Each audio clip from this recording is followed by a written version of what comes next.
What's up, guys? Welcome to another exciting edition of Real Estate Podcast, episode 317. I'm here with Griffin. I'm here with Trav. And we're flipping gold coins with Adam. With June Wicken.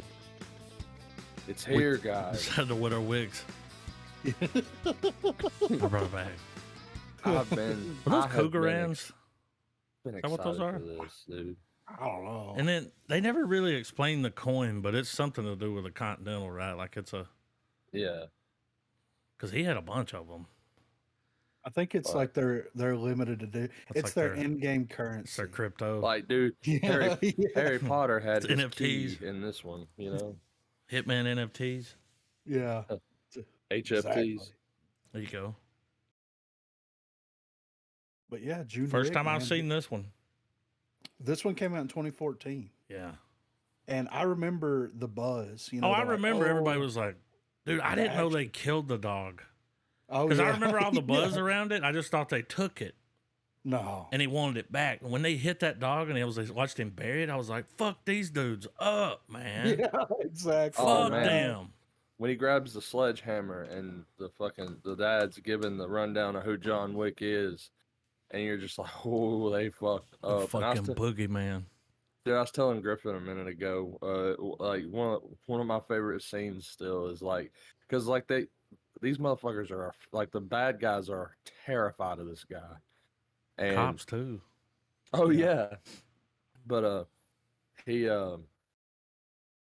just the whole thing where they roll up at John Leguizamo's garage, dude decks Theon, fucking later on, my boss calls and he's like, hey, why'd you hit my kid? And he's like, well, because he brought John Wick's car into my garage. And like, instead of whatever, he just breaks his fucking tough guy shit then and there and just goes, oh, and hangs the fuck up, dude. Like, It's like he knew, and that's the thing. Like with him explaining it, he's like, John Wick wanted out for a woman, so we gave him an impossible task, something that he never should have lived through, and he did it. So he earned his way out, and like that alone, you know what I mean? Like, Mm-hmm. well, I don't. I feel like there's the subtle context that's added in what he's explaining. He's like, what he did that day laid the foundation for us now. And I feel like the task, and I'm sure it gets fleshed out more in the sequels now and everything, but I'm assuming John killed all the competition for that Yeah. dude. Like everybody. Yeah, like he went, yeah, like there's no more gang war. Like Yeah. he single-handedly stopped it in one day. Yeah. So I mean, and it's just like the amount of respect that these people have for him, and then like the fear. Like it's really interesting for them to have a character, especially in 2014 up until now, where you have a character like this, where it's like, oh, he's back. Like Mm. this is not good for anybody that comes across this dude. And then like the respect that he has, like the Francis guy that was out front, he was like, what's going on, Francis? You know, it's been a while. Yeah. It looks like you lost That some dude looked weight. like He's Kevin Nash. yeah, right. He's like, yeah, you know, I'm lost. pretty sure it 60 was. pounds. Yeah. Maybe. Oh yeah, So he even did a the pretty good accent. He was like, you even can go the hip, home. He's like, thanks. even yeah, that was he another gave him a thing. chance to live. Yeah, Yeah. that's another My beef's thing. not I whether you noticed go on this home. watch already. Yeah, he goes, thank you, sir. It's like, Yeah. So I've seen the second one and the third one. See, I guess the reason I thought he got his dog back is because in the second one he's got that dog he got at the end. Yeah. I was like, oh, wait. But when it was like, oh, they killed the dog that his dying wife gave him as the last present, Yeah. Yeah. not Daisy. As a coping yeah, right. Like well, what? and see, and that to me, that's the beauty of this movie, and that's we the audience and only now nobody, we knew the underlying theme of why it's not just a fucking car or just a fucking dog. Like Yeah. we know that personally. Like we're that was a clever way to get you emotionally invested in the character and Yeah. completely like be on his side the whole way through. No It's like, matter it wasn't how just a dog, it was a beagle. Yeah. Yeah. My wife Right. gave me. I'm going to have to grieve alone. You Yeah. took that from me. Where is she? but, Um, but he also, but you know, one thing too, they kept it true to a dog owner though, man. You lose your dog, you're gonna get another one. For sure. I I thought he was mean, going to get another beagle, but whatever. Yeah. He got, Pity was that a alert. blue pit? It looked like a blue Yeah, it's a pit. little pity babe. One of Another those thing little ones, too. Yeah. Another tip of the hat I've always given this movie: the hero has to reload, and he does. He does. Like, Yeah. there's When that no first infinite. fight pops off, I was like, is he just going to have infinite ammo? Now, they saved that one for the third movie, which I have seen. But do y'all know how many people he killed? I know the exact number because I looked it up. How many I'm people gonna do you think guess. killed in this movie? Okay. 168. Trav? I'm gonna be a little more reserved. I'm gonna say he killed somewhere in the ballpark of 70 plus. 77. Just because, like, if you think about it, I there's think the usually... second one they go up to like 128 or something. It goes up, well, you know. It's got a I It's mean, part two. well, yeah, I assume that these movies only get bigger and more ridiculous. For Yeah. sure. The third But one don't for- even have a plot. But for this as our baseline, like, When I saw this movie, I was like, I get why there's 4. Yeah, right. Yeah. I mean, did this, well, for you having kind of watching a machete cut of the franchise, did this make some of the stuff you can recollect of the times you watched the other ones and you're like, okay, that made a little more sense? well, it's not the same. I mean, that guy's not a problem anymore. Yeah. So, moving on to the next Yep. problem, basically. well, yeah, you know, like he said, he's back. So, Yeah. don't fuck with his dog or his car. I mean, Yeah. Everything will be fine. when he went out and was driving around, I was like, what's he doing? Like adrenaline junkie shit? Like Yeah. Yeah, blowing off a I little feel like- steam? yeah, the little details that I picked up on the rewatch with, like, you know, they always portray these hitmen as like very almost an obsessive compulsive level of like attention to Everything's detail. got to be perfect.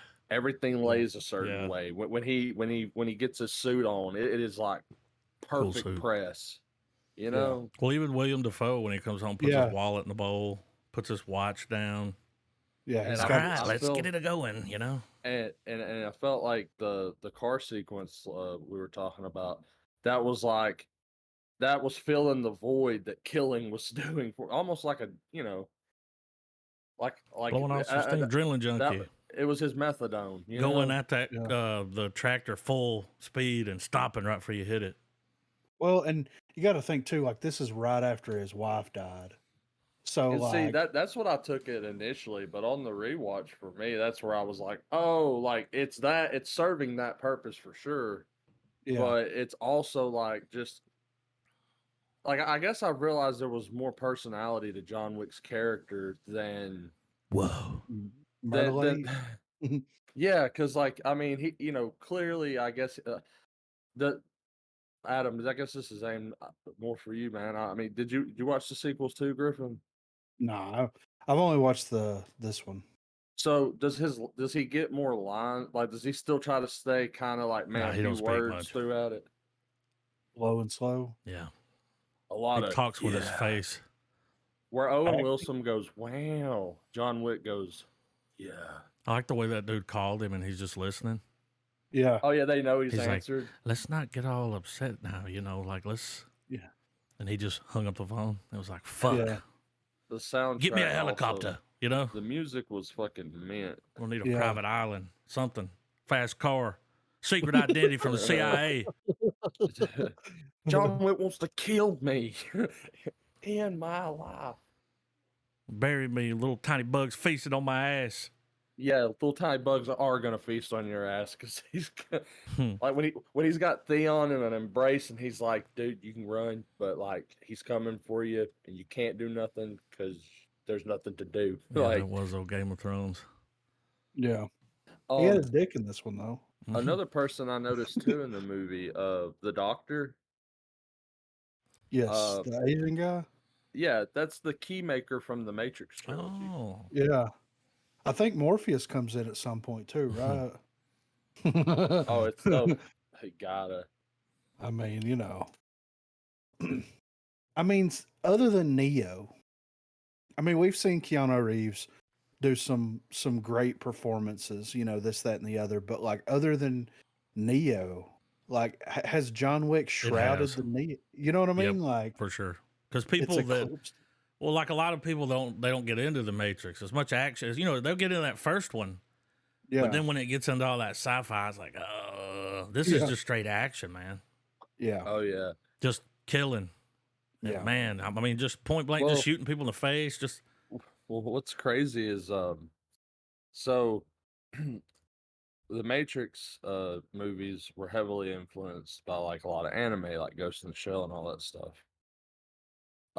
I could see anime influence in John Wick as well, and in particular, there is a there's a series called Black Lagoon, Mhm.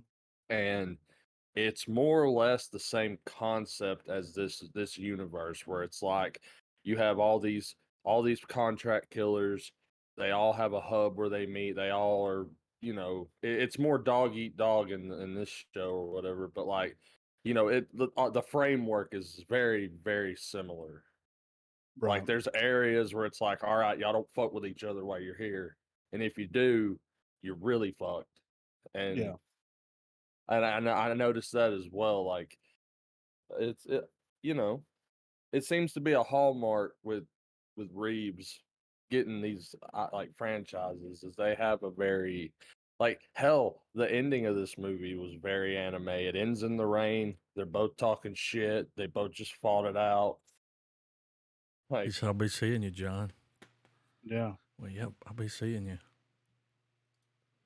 How bummed were you whenever uh Willem Dafoe's Oh yeah, character I died? hated that. I I kind mean, of because figured whenever he approached him and was like, I need you to help me kill him. I was like, he ain't gonna kill him. He's gonna help him. no, he oh was the dude, only He's one like, that showed up he's at at the my yeah. funeral. Come on. You know, like, what was There it? was a gunfight. That's one of the things I felt bad because I completely forgot Willem Dafoe was in this movie. Yeah, when he popped up, I was like, oh shit, he's in this. yeah,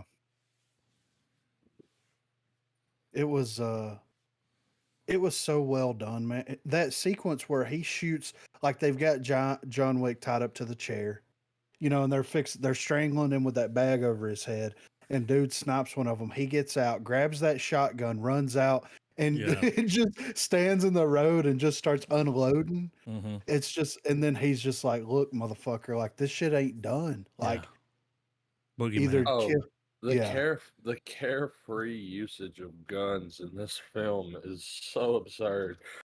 They're the flinging way them around like it's nothing, like they're ballpoint pens, dude. The Like they're just the director of the movie was his stunt double on The Matrix. makes sense. Yeah. And he Makes did wasn't it? 90% of his own stunts. Didn't John Woo have anything to do with this as well? I'm not sure. Let's see. I know he's primarily like a martial arts choreographer. I don't say anything on the IMDb. I could have got I could have got it confused with something else. I do like, you know, we've seen the training videos for Yep. Keanu Reeves while he's going through, and the execution, You because I could know see it that, in the like, movie yeah, when he that's was one going thing around that, corners and shit.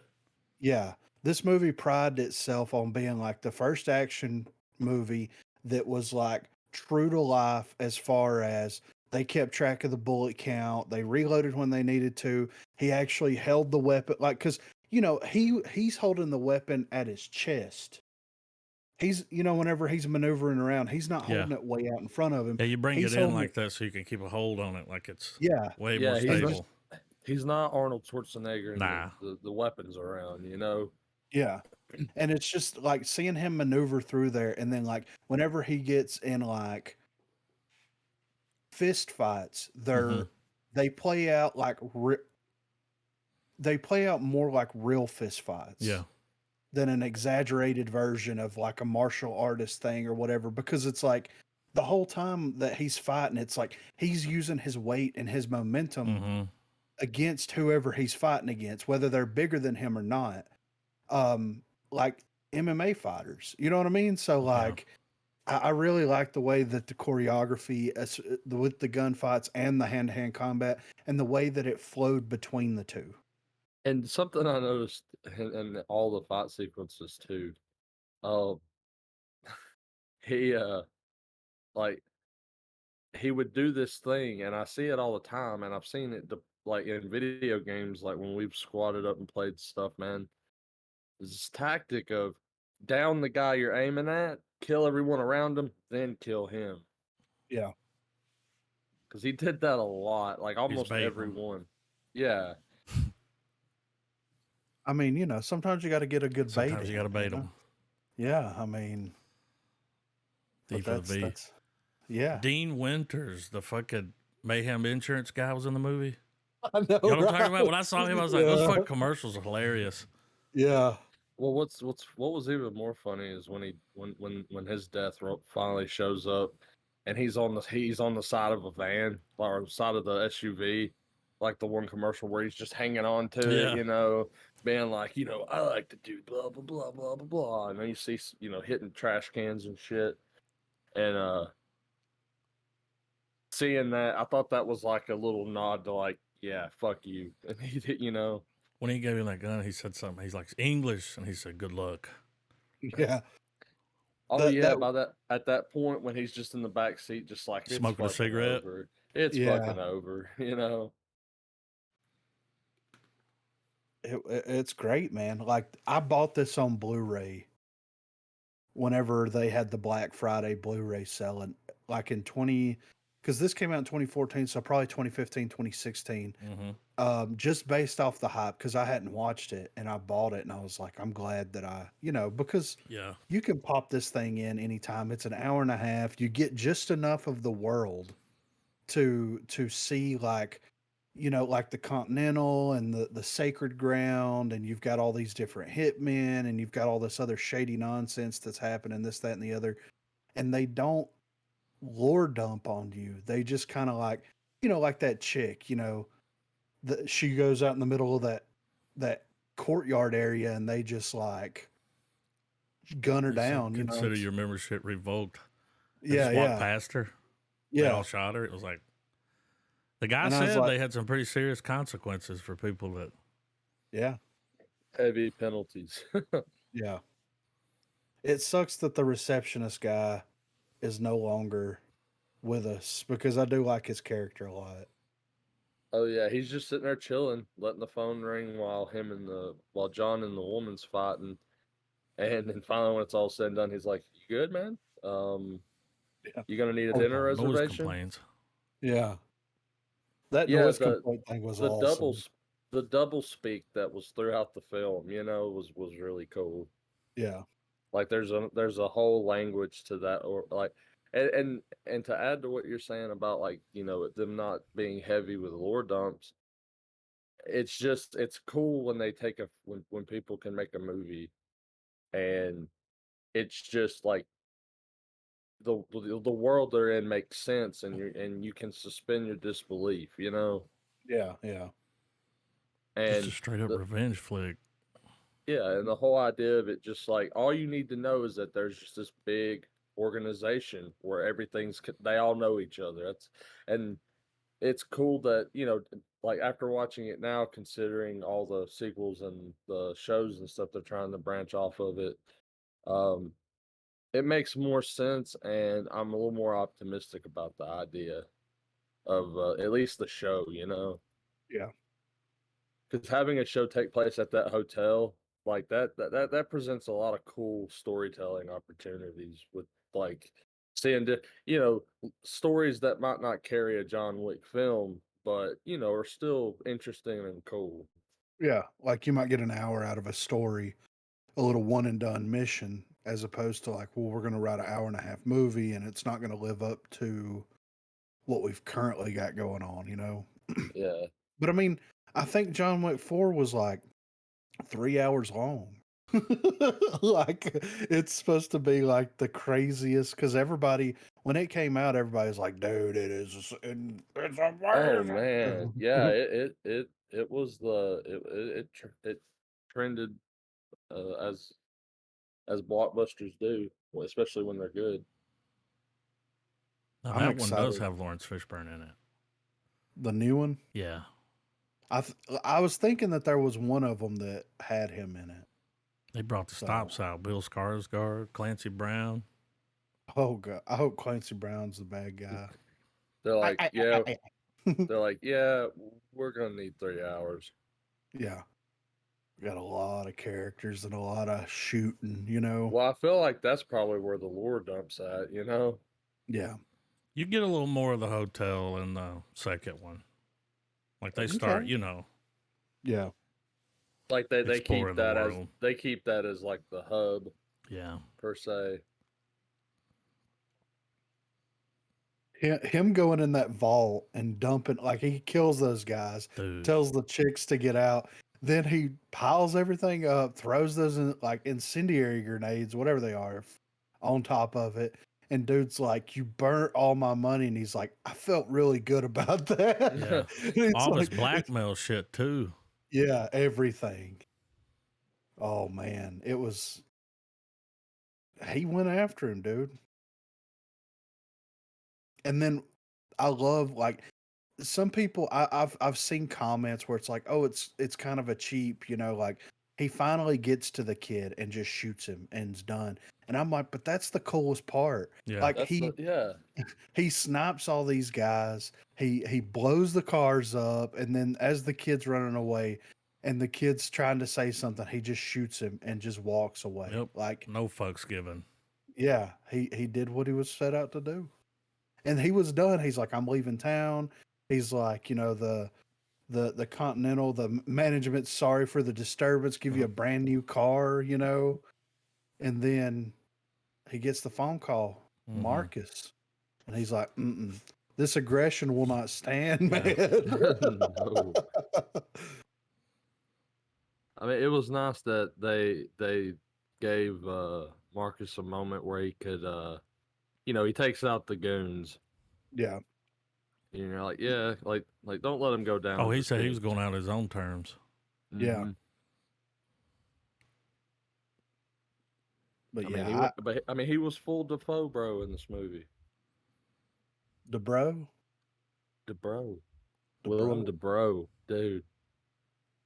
I'd hang out with him. John Wick. Both of them. I'd be afraid to like. You just do something wrong. He gets quiet. yeah. It's like, oh. Is I'm sorry. I'll everything move it okay, back. Brian? Yeah. That doesn't go. He's one of those guys that's like, Yeah, TV's too be- loud. be sure to put that on a coaster. Yeah. Or no, like he goes to a drive-through and he says nothing and they take his order. And they know his order. Yeah. Yeah. They hear, they go, or no, all they hear, like they pull up. He's in that badass '69. They hear the car. Mustang. Yeah, and they The go, dog. yeah, they'll go. So that's blah blah blah blah blah blah Yeah. blah blah blah, and then you hear the car, like he just gives a little bit on the gas. Yeah. And it's like, your total's 1360 something. It's Yeah. the first window. I need a wick basket. Yeah.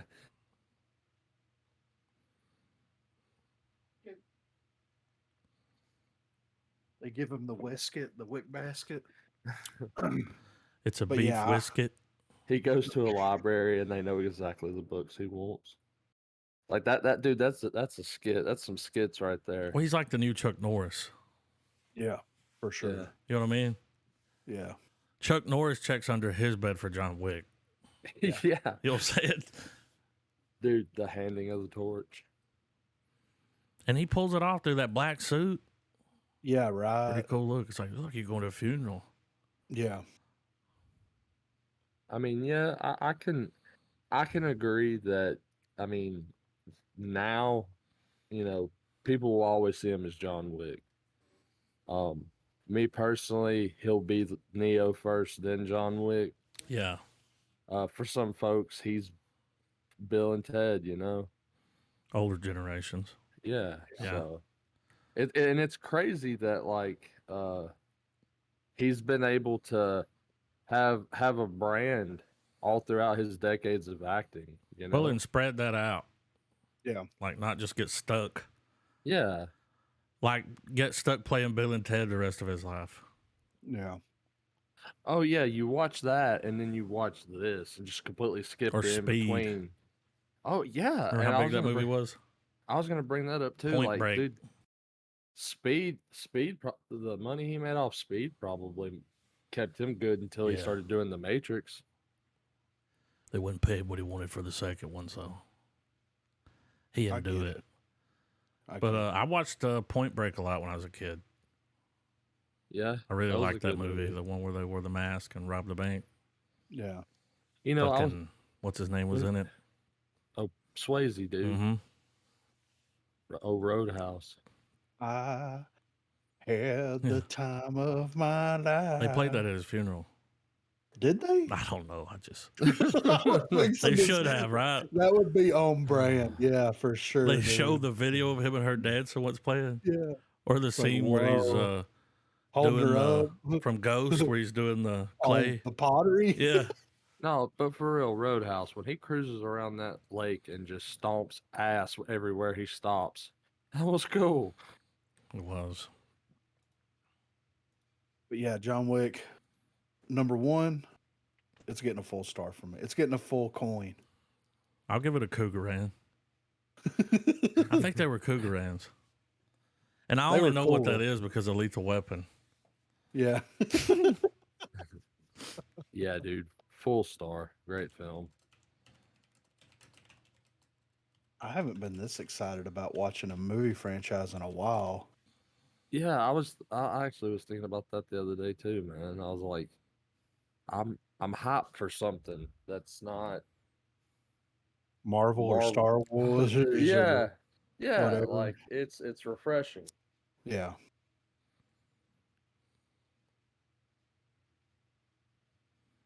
Well, I got some movie news here if y'all wanna peep it real quick. Yeah, what you got? All right, so Joel McHale confirms that production for the Community film has been halted due to the strike. So this was a interview with Variety. We had a shooting date coming up, which was going to be in the summer, and I think they were extremely close to. I mean, Dan Harmon, the show's creator, is somebody that tweaks things, but obviously that's all stopped. But I think it was pretty darn close. Fans will now have to wait a bit longer for the highly anticipated movie for the beloved series. The feature film is the culmination of the show's foretold 6 season and a movie arc. As a statement of support and display of solidarity with the writers, McHale has defended the strike. He cited that the writers' demand for appropriate remuneration is entirely reasonable. It was close. The shoot date was coming up, and we were all excited to do it. Then the writers' strike happened, which obviously put everything on hold, and rightfully so. The writers are asking for very, very reasonable things. Writers need to get paid properly. I mean, you got to think that he dips his toes in that as well a little bit, right? Joel McHale, like, because I watched I didn't watch all of Community. It's I on my watched it list to all. go. It's on my list to go back and watch all of it because I really enjoyed Oh yeah, this series a lot. But you got to imagine that like there's no way that the writers came up with every little because he would just spout like his reactions were yeah. Well, when almost they're too around that genuine. table, Yeah, you know yeah, what I yeah, mean? You know? yeah.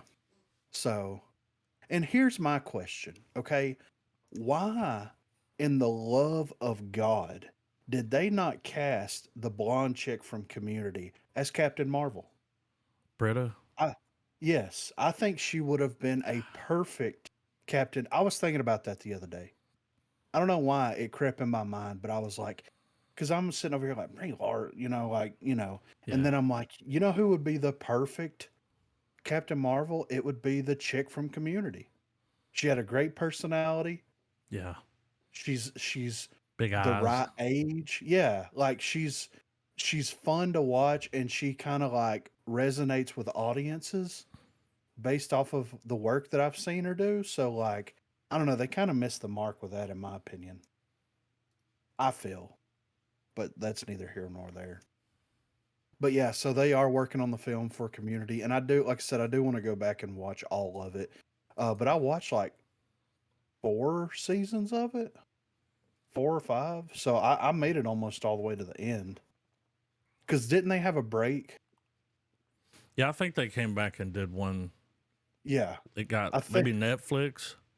yeah, or Paramount or Hulu. I don't know. But I remember because I was thinking that it stopped on TV and then it came back at some point. So next up here, Kevin Costner took out a mortgage to fund a Horizon film series. So, as reported by People, star Kevin Costner recently revealed during an interview that he took out a mortgage to fund the 4-part movie series Horizon: An American Saga. While chatting with Deadline, the Yellowstone actor stated that he took out a mortgage on his 10-acre home in Santa Barbara, California to cover expenses for part of the project's cost himself. Talk about a Costner's passion project. yeah. Costner said, I've mortgaged 10 acres on the water in Santa Barbara where I was going to build my last home, but I did it without a thought. It has thrown my accountant into a fucking conniption fit, but it's my life and I believe the idea and the story. The star then added that he'd been working on various elements of the 4-part Western series Horizon since 1988, but has since been having difficulties finding anybody to make it. Costner told Deadline, at the end of the day, I'm a storyteller and I went ahead and put my own money into it. I'm not a very good businessman, so scratch your head if you will. I don't know why, but I have not let go of this one. The Hidden Figures actor went on then went on to say, I've pushed it into the middle of the table 3 times in my career and didn't blink. People noted that the actor had previously funded partial costs for successful films, including 1990's Dances with Wolves, a movie that ended up winning 7 Oscars, including Best Director for Costner. So this is the project that he's working on. That's That pulled like, him off of Yellowstone. yeah. Yeah. Well, I mean, I feel like he knows it's the right time to make it now, obviously, because he's finished being able to write it and put it together. But if you think about it, it's a pretty clever move because Yellowstone has completely like Oh, it's gotten him massive. a whole new fan base. Yeah. Yeah. A lot of people, and the people that were already ride or die Costner are even harder in the paint for him now. So the viewership's going to be there, and that viewership's how he's going to make the money, obviously. So Yeah, I'm interested to see if it's a 4-part series and we're coming in at like 2 to 3 hours per movie. You know what I mean? Like, just Mm-hmm. do it as a series at that point. You know what I mean? Like, Jesus. well, And it's kind of around the same, it takes place Yeah. like before the Civil War, after, like, and there hasn't been a good story like this, I would say, in a long time, and like some like because I'm thinking in the vein of like Gods and Generals, or not or Flags of Our Fathers, like those period pieces, Yeah. Well, I mean, I would say that, like, if we looked in the past, like, 20 to 30 years of, like, Westerns, other than, like, Tarantino Westerns that kind of, like, got the recognition that they deserved, it was like, um, that Clint Eastwood Western in the 90s, the The Unforgiven, was that the name of it? Yeah. And then you've got, like, 310 to Yuma, and there was a couple here and there kind of sprinkled out, but, like, Well, the if, genre's been thin for a while. yeah. So, and that's the thing, like, a lot of people are like, Yellowstone is kind of like a Western. And I'm like, it's about as much of a Western as I would consider The Mandalorian a Western, if that makes sense. yeah. Just based Yeah. off of what I've seen. No, I no deep. My wife, she watches. She's a big uh fan of the show as well, and she had watched the 1886 something movie. Yeah. Um, 1883. yeah. It's a show. Okay. Yeah. It's a series. That's actually why he got pissed, was because the guy that created the show went off and started working on that show and the other one. There's 2 of them. Okay. One's got Harrison Ford, the other one's got Tim McGraw in it. And Well, now he's gonna do a show where he's gonna fucking bring in all right, all right, all right. Yeah, McConaughey. Yeah, now the Tim McGraw series, 18. There's a couple of viewings I had with it. One, he's not a terrible actor, but secondly, though, it's got Sam Elliott in it, Yeah. and he's awesome. Well, it's got really good production value too. Like, Oh, dude, some yeah. of it's got the landscapes. I mean, hell, even the flagship series, Yellowstone, like it's really good cinematography, man. Yeah, him standing his ground, like it makes sense whenever you read all this. Dude dipped out, went and made all the side series. He's been working on this since 1988. He's putting a mortgage on his property. Like he's been working on doing this for 30 years. Like yeah. and dude's gonna get pissed because he was like, "Hey, I've got this project coming up. Let's go ahead and get all this stuff filmed and out of the way." And everybody's like, just finish it without cost. It's like, no, dude, fuck the I guy mean, that he went kind of and did is all the this show. side. Yeah, the guy that went and did all this side shit is the problem. Like, come on now. Well, he He, gave them 65 days. That's yeah, what they get. That's in the contract. Well, they got to that halfway point of the season and he had already filmed for 60. And he's like, well, unless you can wrap it up in 5 days, yeah. we're done here. I mean, hats off to him for making the stand. His net worth is 250 million. Which is He's got fuck crazy you that money. yeah, and it's crazy that he took out a mortgage to Yeah. Well, you to use other fund people's money. this. Yeah, well, yeah, yeah, that's true. Yeah, why use your own? So But how many seasons? There's 5. yeah, I think I this mean, it's is the getting fifth old after a season. while, you know? Yeah.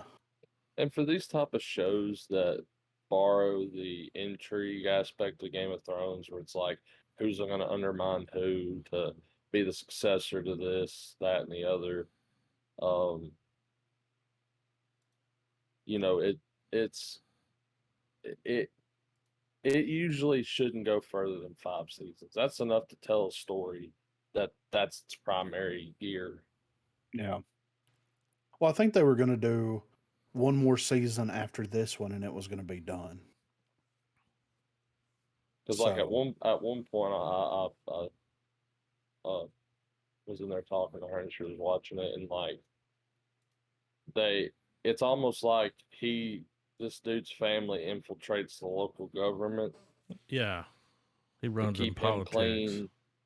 Yeah, like yeah. They go from Oh, like land disputes to this motherfucker's going to run the state. yeah, um, but really, all this just makes me want an update on um Outer Range, like thinking of landscapes and sweeping like shots and stuff. Like I'm ready for that show to come back. right. But yeah, we'll see what happens. I'm interested in checking it out when he drops it. I mean, I'm hoping that it lives up to his dedication. You know what I mean? It's got to me it'll weigh really heavily on the tone that gets set by its first trailer. Yeah. Well, and I think that he'll lean into his to that Costner tone. You know what I'm saying? Costner's Yeah, all his movies have a tone to it. Even Field of Dreams. man. Even him being Jonathan Kent, Yeah. Superman, like Yeah, exactly. Like, every time he was on screen, it turned into Yellowstone. well, it's like they had to rewrite the entire movie because of that Kevin Costner casting because they had to capture the Costner. Yeah, That's what I heard. there's a rainstorm coming. Cattle's Yeah. moving in from the west. We ain't got much time, son. Like Yeah. So, one of these days, these planes will be yours. Like, but speaking of Snyder here, Rebel Moon will release his 2 films and get director's cut. I don't know why I don't just release the director's cut originally, but anyway, first look interview with Variety Fair published Tuesday.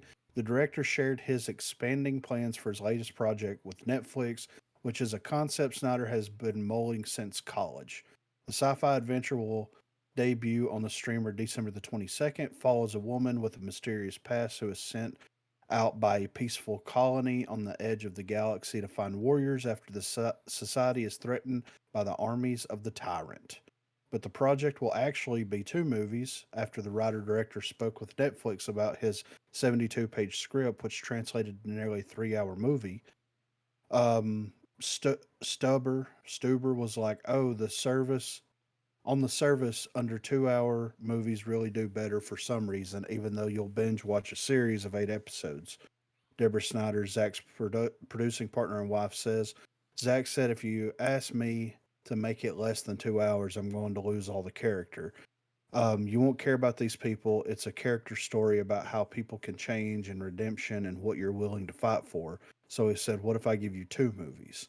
As a result, the $166 million movie, which Vanity Fair reports is from the film's estimated cost based on California tax filings, will be split into two parts, though the second film's release date remains unclear. Zack Snyder says he was looking to have part two released on the heels of part one. It won't be long after. Netflix can do things that a traditional studio can't do as far as how close together the movies are released. In addition to the two parter, he is also gearing up to release two cuts of the film, with the director's cut going longer. The first cut will explore the fantasy adventure in a way that anyone can enjoy and watch, while the other cut will be focused on adults and Snyder's superfans. I think for fans of mine and people who are ready to take a deeper, harder dive, that'll be fun for them, he says. During the interview, details about how Snyder built his universe were also revealed. Beyond the movie's expected effects, the director built a real life village in Clarita Canyon outside of Los Angeles. That includes a full size abandoned starfighter, decoys not far from what appears to be an idyllic Scandinavian style village, complete with clusters of homes, shops, and barns, as well as a stone bridge arching over a crystalline river, the latter of which was built by the production, as well as actual fields of wheat in the desert. And then also here, um, says Zack Snyder's is world building once again with Rebel Moon. This time, the 300 Justice League filmmakers creating not just one world, but a sprawling uh, menagerie of planets full of cyborg warriors with molten metal swords, giant half humanoid arachnids, and ancient robots that seem to have emerged from more medieval times than the future. The new Netflix space saga that Snyder directed and co-wrote extends far beyond the verbent orb of the title. That moon is actually one of the more modest worlds. It circles an immense gas giant at a distant edge of the galaxy and is populated mainly by farmers. It's nowhere special, but it's about to change the balance of power in the fictional universe. While any sci fi extravaganza naturally features copious digital effects, Snyder also used his estimated budget of at least 166 million to manifest as much of it in real life as possible. Then they talk about the canyon. Um, this story, which Snyder has been mulling for more than 3 decades, focuses on outcast refugees from desperate planets who join forces to rise up against a punishing authoritarian government. As in real life, uniting so many different factions is easier proposed than accomplished, both in the story and behind the scenes, as multiple plot lines entwine. In every way, Rebel Moon is a heavy lift. I'm a glutton for punishment. I don't know why I always make an ensemble movie. I can't wait to not do it. But in the meantime, of course, I love it. Snyder says he feels that constructing his world is real life, and real life makes the otherworldly feel more immersive. This movie was me going, of course it's a space opera, but let's not lens it that way. Let's lens it in a more intimate way so that the sci-fi elements feel more grounded. We're not always saying, look at how big our spaceships are, how weird our planets look. That happens, but it happens as an organic part of the world you're in. You're there, and so the things that you see on that journey are not forced upon you or spoon fed to you. Snyder shares these thoughts while sitting in a tavern built on the Port City set, sweating profusely as he directs a gunfight sequence. Network of overhead pipes create a thunderous thunderstorm that transforms the desert dust into pools of sticky mud while the heroes and villains blast at each other. Um, it's interesting to me that, like, okay, so they're going to release the first part of Rebel Moon, the second part of Rebel Moon, then they're going to release a director's cut that's basically going to be part 1 and 2 with probably 2 to 3 hours of extra footage. If I had to, like, it's almost at that point like he could make a series out of that. Unless they do it like they do, unless they do it like they did the Hateful Eight, where they release like hour segments of it. Because like he's like, okay, the people that really like the stuff that I do, the way that I do storytelling, are going to get that experience in the director's cut. So that makes me think that it's going to be like much longer. It's already going to be 3 hours. So how much longer is it going to be? You know what I mean? Yeah. So I don't know. We'll see what happens with it. I think that it sounds interesting, but it also, just based off of this picture down here, has like a real like um Firefly feel to it. So I don't know. I'm interested to see how it plays out for sure. I was, I thought this might have had one of the bits for it, and I think we might have covered it when this first dropped. But, um, and by the way, that Vanity Fair article goes on forever. Like it's pretty in depth. But so Rebel Moon was a pitch for Star Wars. So Yeah. I'm wondering how much. I mean, because it's obviously his solution, his response to it, and I'm wondering what the parallels. We can already see the parallels from the you know from the concept of it because it's still like tried and true Kurosawa's Seven Samurai or the Magnificent Seven. It looks based off of the photos and some of the articles here, it reminds me, it feels more like Blade Runner. You know what I mean? Yeah, I feel like it's going to be just probably a big just amalgamation of all that. Yeah. Because if they're going to try to, if he's going to try to ground everything in reality and kind of like don't play into the spectacle of sci-fi, then it's going to feel very Blade Runner. It's, and like Firefly did that to an extent too. That's why I was like, okay, it kind of felt like that a little bit as well. Um, Well, it's going to be cool seeing these hand built sets, and you have like he's talking about those intimate shots and all that stuff, and then they're leaving, and then you see like one of those ridiculous spaceports just with some crazy shit taken off. Like, yeah. And who knows, like if this garners enough success on Netflix, they may ask him to expand on his world. it's Mm. gonna go multi. I know it's gonna have it's gonna be in different mediums. They're working on a game. They're gonna have an RPG for it. Oh, that's cool. Um, there's gonna be I think either a book or a comic series for it as well. Like he's going hard in the paint with this. This is gonna be his big IP. Yeah. I'm very interested to see the reception because like everything that Snyder's ever done has always been like trashed. Oh, To it's very polarizing.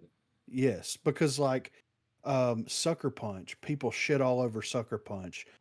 His version of Dawn of the Dead, like people are like, it's not the Romero. Of course, it's not the fucking Romero version, but that doesn't make it you know what I mean? It doesn't make it a bad zombie movie. Well, I feel like the way he makes his films is a hallmark of a good filmmaker. Like like being able to have your audience divided over your film Yeah, and keep talking about it for years. That's what that's a diamond in the rough moment for people when they make a project. Yeah, Like, for sure. there's people still debating lines of dialogue from Star Trek from the 70s. Yeah.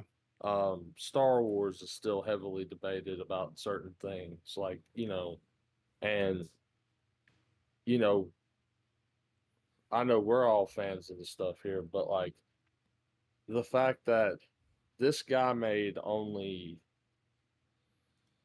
see, he made Man of Steel, he made 3 movies that are still talked about as far as the DC universe or comics in general. He made 3 movies that are more talked about now than the entire fucking Infinity Saga of like 20 plus films from Marvel.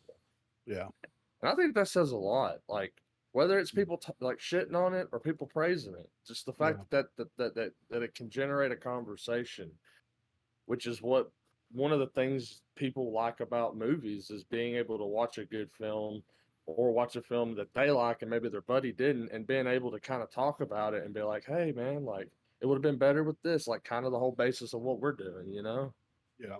Let's not forget 300.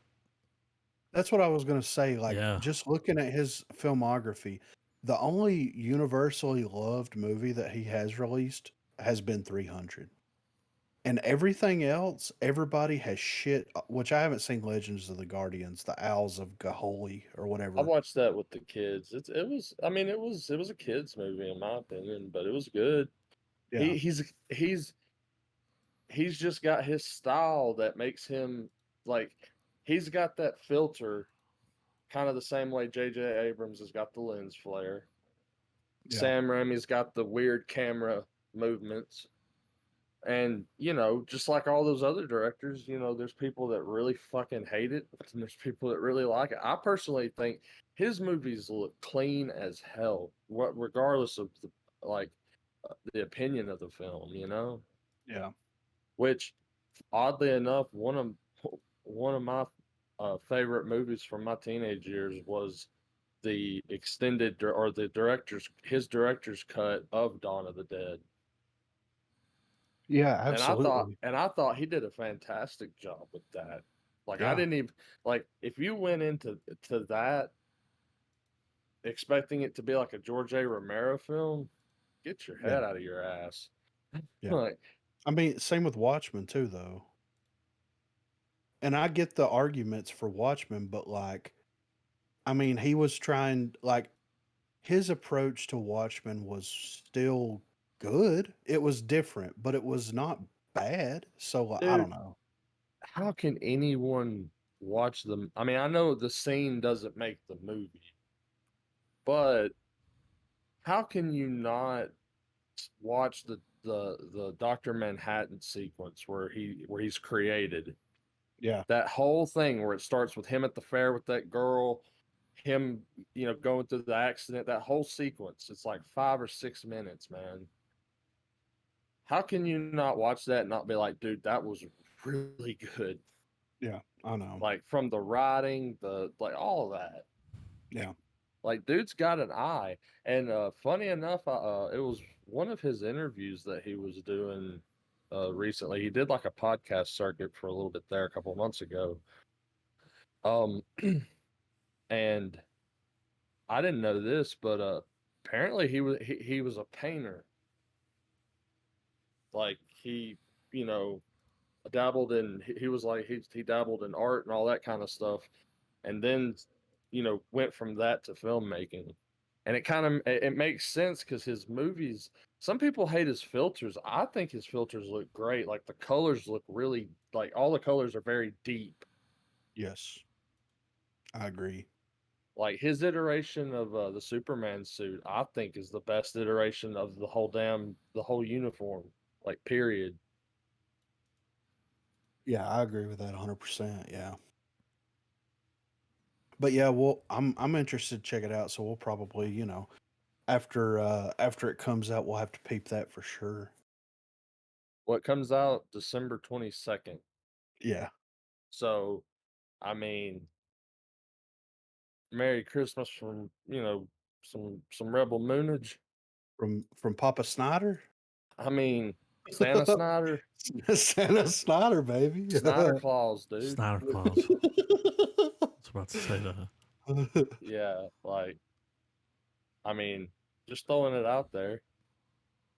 I mean, you know, I'm down. Next up here, Rob Zombie says he only made Halloween 2 to get away from the Weinsteins. So this is what the interview said. This is what he explained. Bob was very cuckoo. He would get into this big fights and scream at each other, and he loved it. That's how he liked to communicate. It was horrible.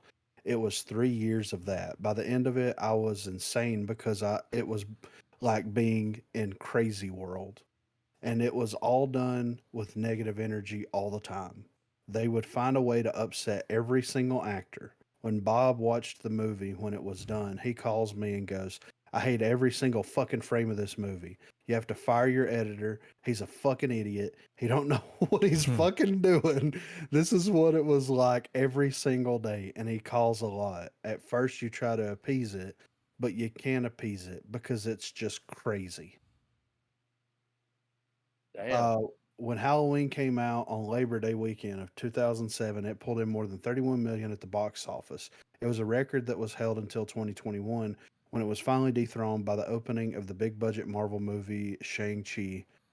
That's certainly a success to be happy about, though Zombie recalls how the Weinsteins were still complaining even at the time, as nothing seemed to be good enough for them. The day the movie came out, Bob calls me at 10 a.m. and he goes, It doesn't look good. This thing's a fucking disaster. It's 10 a.m. Are any theaters even open anywhere yet? And then he calls me a couple hours later. We're adding more screenings. This thing's going through the roof. But then Harvey calls Bob and goes, if you had listened to me, we could have done double.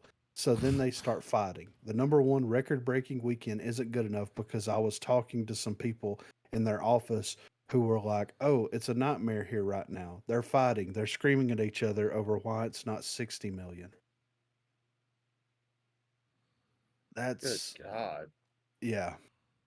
What a It says shit show. yeah. It says that in years past, Zombie has been pretty open about the difficulties he faced when making that Halloween film, and it was clearly not an enjoyable experience for him. That may make it all the more surprising that he would go back to do another Halloween film. But for Zombie, that was a sacrifice he was willing to make to avoid having to work with the Weinstein Company on any more movies. This is a situation that was touched on by Zombie in the interview, which is for the Howie Mandel Does Stuff podcast. So it says Zombie told Howie Mandel that it was an absolute nightmare working on Halloween because of the Weinstein's involvement, with Bob Weinstein in particular constantly screaming at him through the production. Maybe that's just the way Weinstein approached big budget movie projects, but for Zombie, he was accustomed to working on indie films with much smaller budgets. It was unbearable. Could you fucking imagine? Like you're working and every day you get a call like 3 times a day and it's like, this is fucking shit. It's like, dude, calm the fuck down. Like, I bet that's pretty Jesus. common. Oh, I'm sure. You know what I mean? Yeah. It's like, Yeah. thanks for fucking my movie up. And then Yeah, they blame you when it's shit. Yeah. It didn't make anything. Yeah. Well, it's not the movie I set out to make, so I don't know. At Says least they didn't try to fuck him. Yeah. You know? Or his wife. Dude, you if know, Rob like, Zombie's like, you're a little bit too much, that's crazy. It's Rob Yeah. fucking Zombie. Yeah.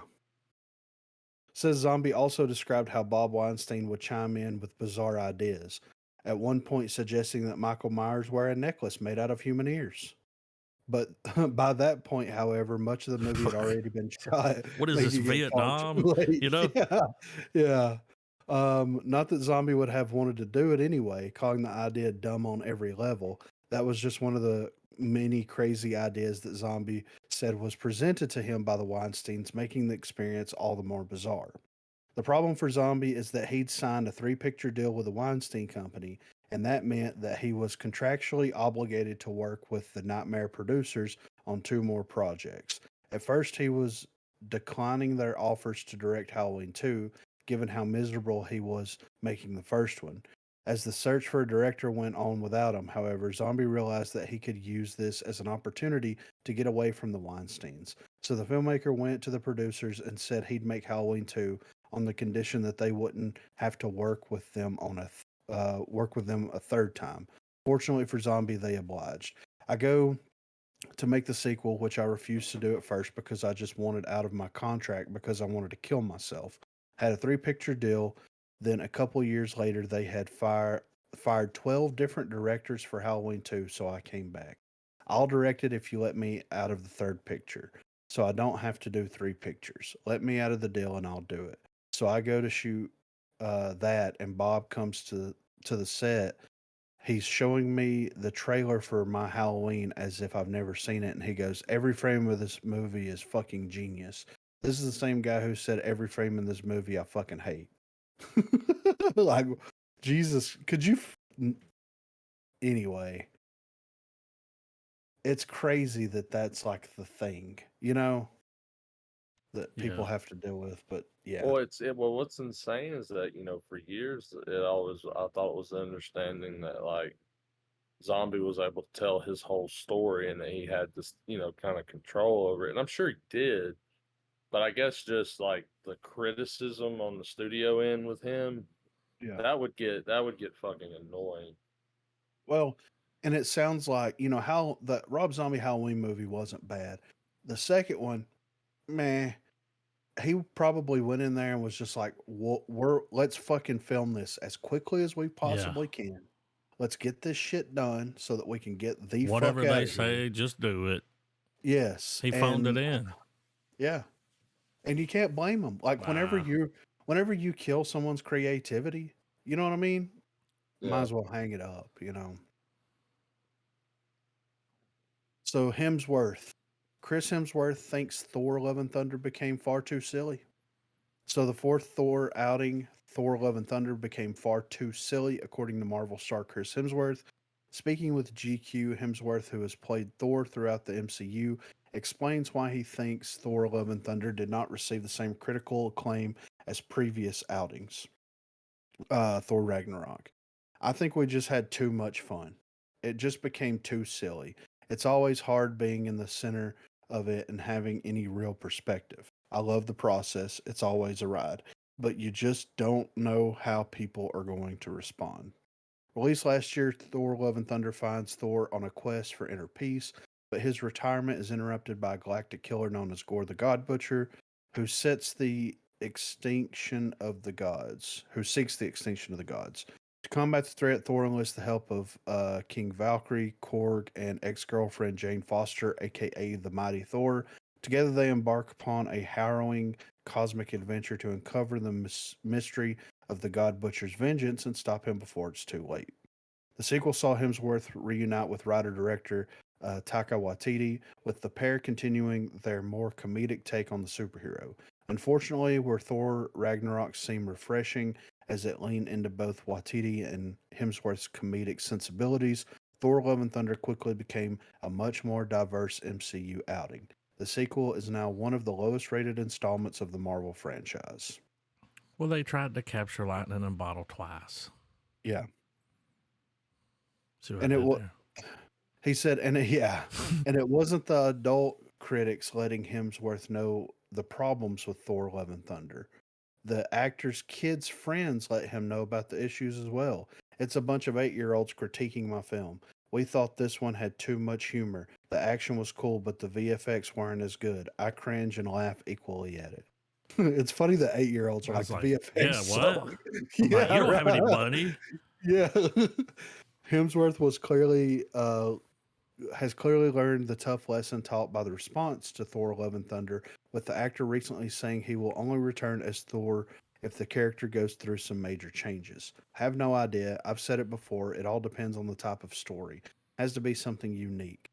What I don't want to do is the same character until the end, until there is a feeling of exhaustion in the audience. But if there is excitement for it, I'm always willing to return. If there's a new story, it has to be something very special. I'm sure there's something exciting to tell, so we'll have to wait and see. You have to wait to find out. the thing with Thor, like in Thor and Thor 2, The Dark World, and then his appearance in the Avengers and all that stuff was like he comes from a distant place, Yeah. has no like him showing up on Earth and not knowing what anything is was kind of the charm of Yeah. like that first, you know what I mean? And then the second movie was primarily set in Asgard and like different locations like that. So it took him out of like that, oh, what is this? What is that? And drops him somewhere else. Then, you And know, that the very serious tone of the Dark World was kind of its undoing, but I didn't mind it. I liked it, for that, and you said it perfectly. It's because that's his element.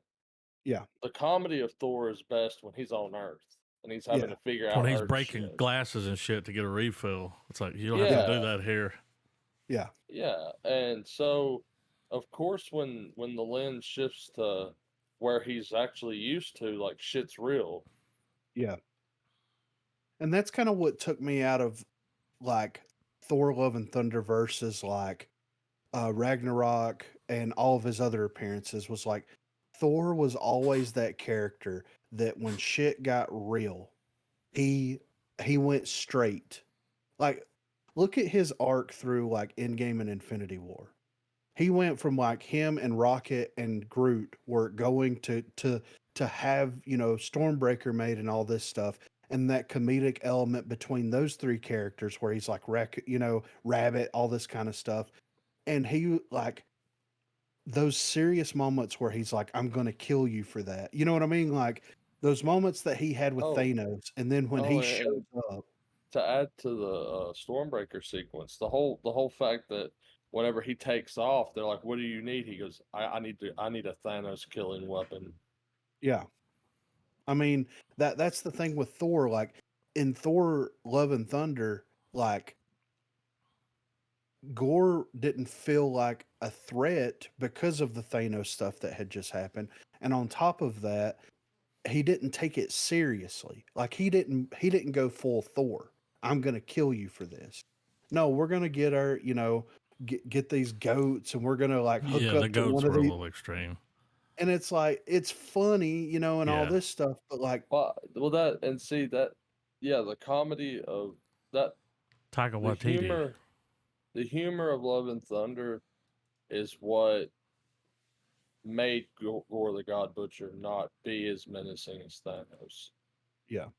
Because what he was doing, like, yeah, the Infinity Gauntlet and what Thanos was doing for that was a very, like, it's the highest stakes possible, but cut like introduce a character whose sole purpose is to go around and kill these people that can pull off those type of schemes.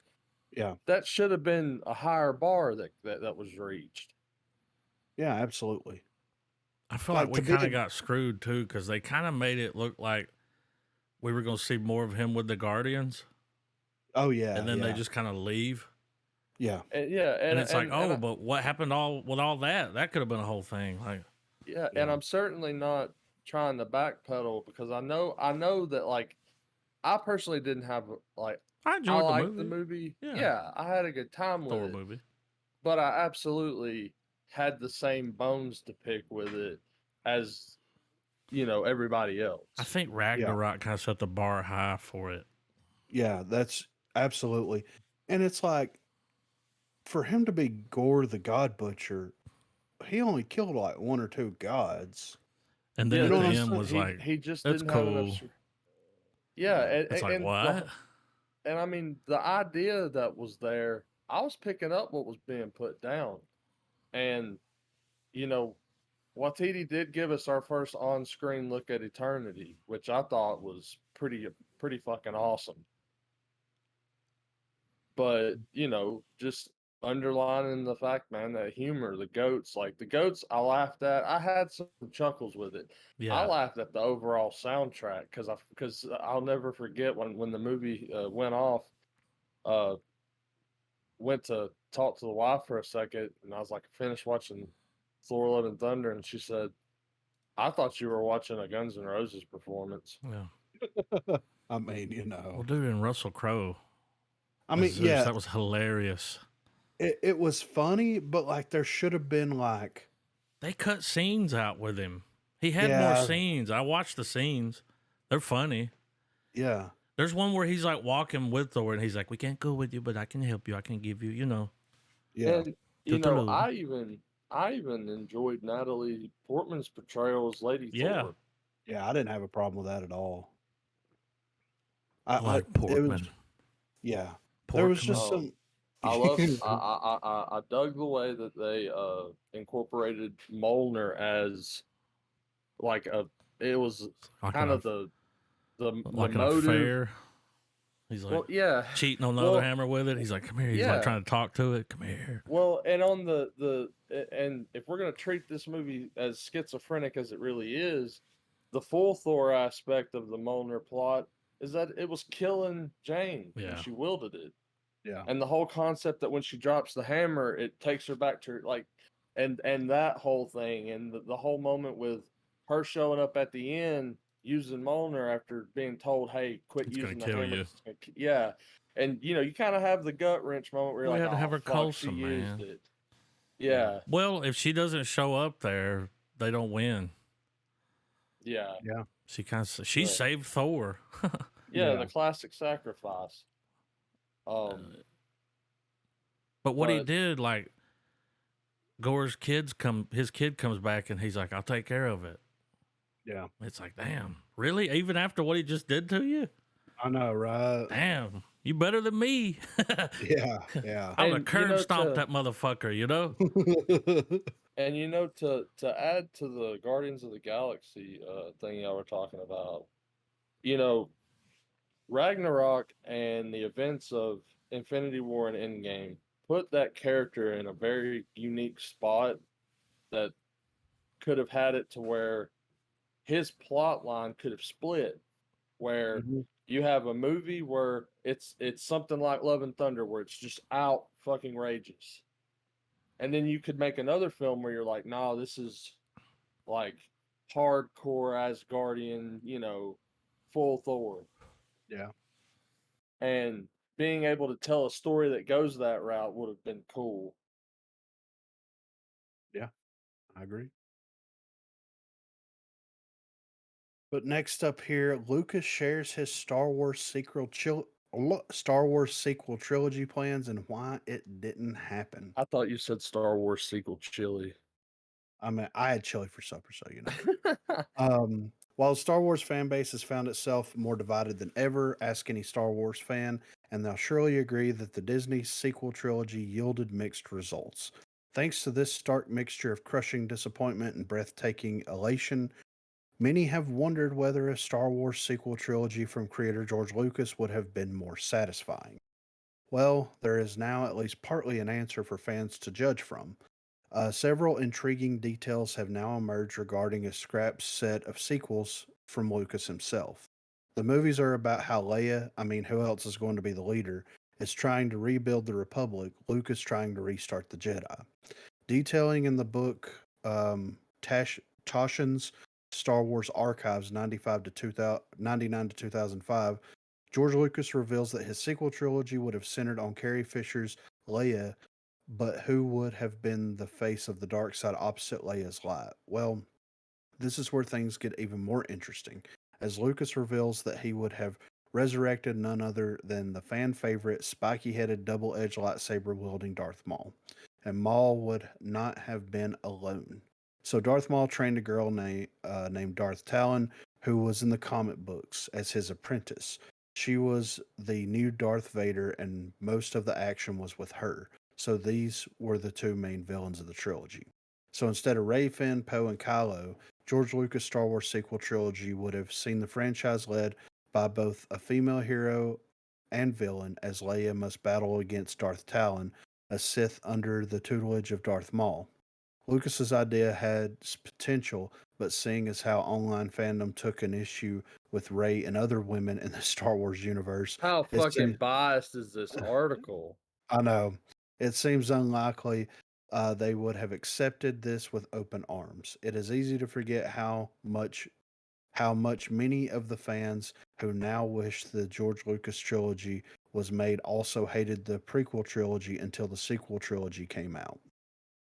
Fuck that whole Wow. last paragraph. Um, so with how much Lucas had invested in these new Star Wars films, one wonders why he didn't make them and ultimately why he decided to sell the franchise to Disney. The answer is family. At that time I was starting the next trilogy. I talked to the actors and I was starting to gear up, the legendary filmmaker explains. I was also about to have a daughter. It takes 10 years to make a trilogy. I'd still be working on episode 9. Finally, I decided I'd rather raise my daughter and enjoy life for a while. While fans may wonder what might have been, it is also important to remember there is a chance Lucas would have had to deal with an unforeseen circumstance. Had George Lucas films stuck to the same release pattern as the Disney film with the main Star Wars storyline every 2 years as opposed to the traditional three, Carrie Fisher still would have passed away in 2016. This would have forced a change in Lucas' plan the same way it did for Lucasfilm on The Rise of Skywalker. For as much as a plan seems like a good idea, the plan also can and will likely change. It is easier to say Lucasfilms would have been better because they are just ideas. Audiences can't truly compare them to the sequel trilogy. With the news of a sequel to The Rise of Skywalker that follows Rey rebuilding the new Jedi Order, it is entirely possible some of Lucas's story treatment ideas could be repurposed, but with Rey as the role of Princess Leia. Rey was Leia's apprentice, so it would be fitting for her to take on this mantle. So I would say that this absolutely validates the idea that Dave Filoni and Jon Favreau, while crafting their own, little gap of the timeline, Yeah. while they're doing stuff like Mandalorian and all of that, they're fulfilling this plot line that George, or the idea at least. Yeah. It's very interesting because like they're playing in already established territory, right? Hmm. It would be interesting if because the Ray movie's not going to be coming out until 2025. So in theory, there's still enough time to write scripts, get a series out there to where we see more of Maul and this Darth Talon and some of these other elements if they decided to go that route with it. Um, Now, now the the only thing that's going to be a hard leap to deal with is bringing Maul back, because there are some like there's a level of finality to his arc, and like I think it's Rebels or something, mhm, and so it's going to be really hard for that to be pulled off. But like, a lot of the things like with Ahsoka and all that kind of stuff, mhm, it's I feel like there's going to be a way that they're going to be able to, if not try to pull it off, at least nod towards it, to be like, hey, we tried. Like, we took yeah, what was given us from Disney, and we tried to finish your story in a way. yeah. It's interesting that he wanted to go this route, and it's crazy that like some of the things in this article because it's like first of all, like if we're looking into a different universe where Lucas is making the sequel trilogy, does the events that cause Carrie Fisher's life to to go the way that it did, does that still happen? You know what I mean?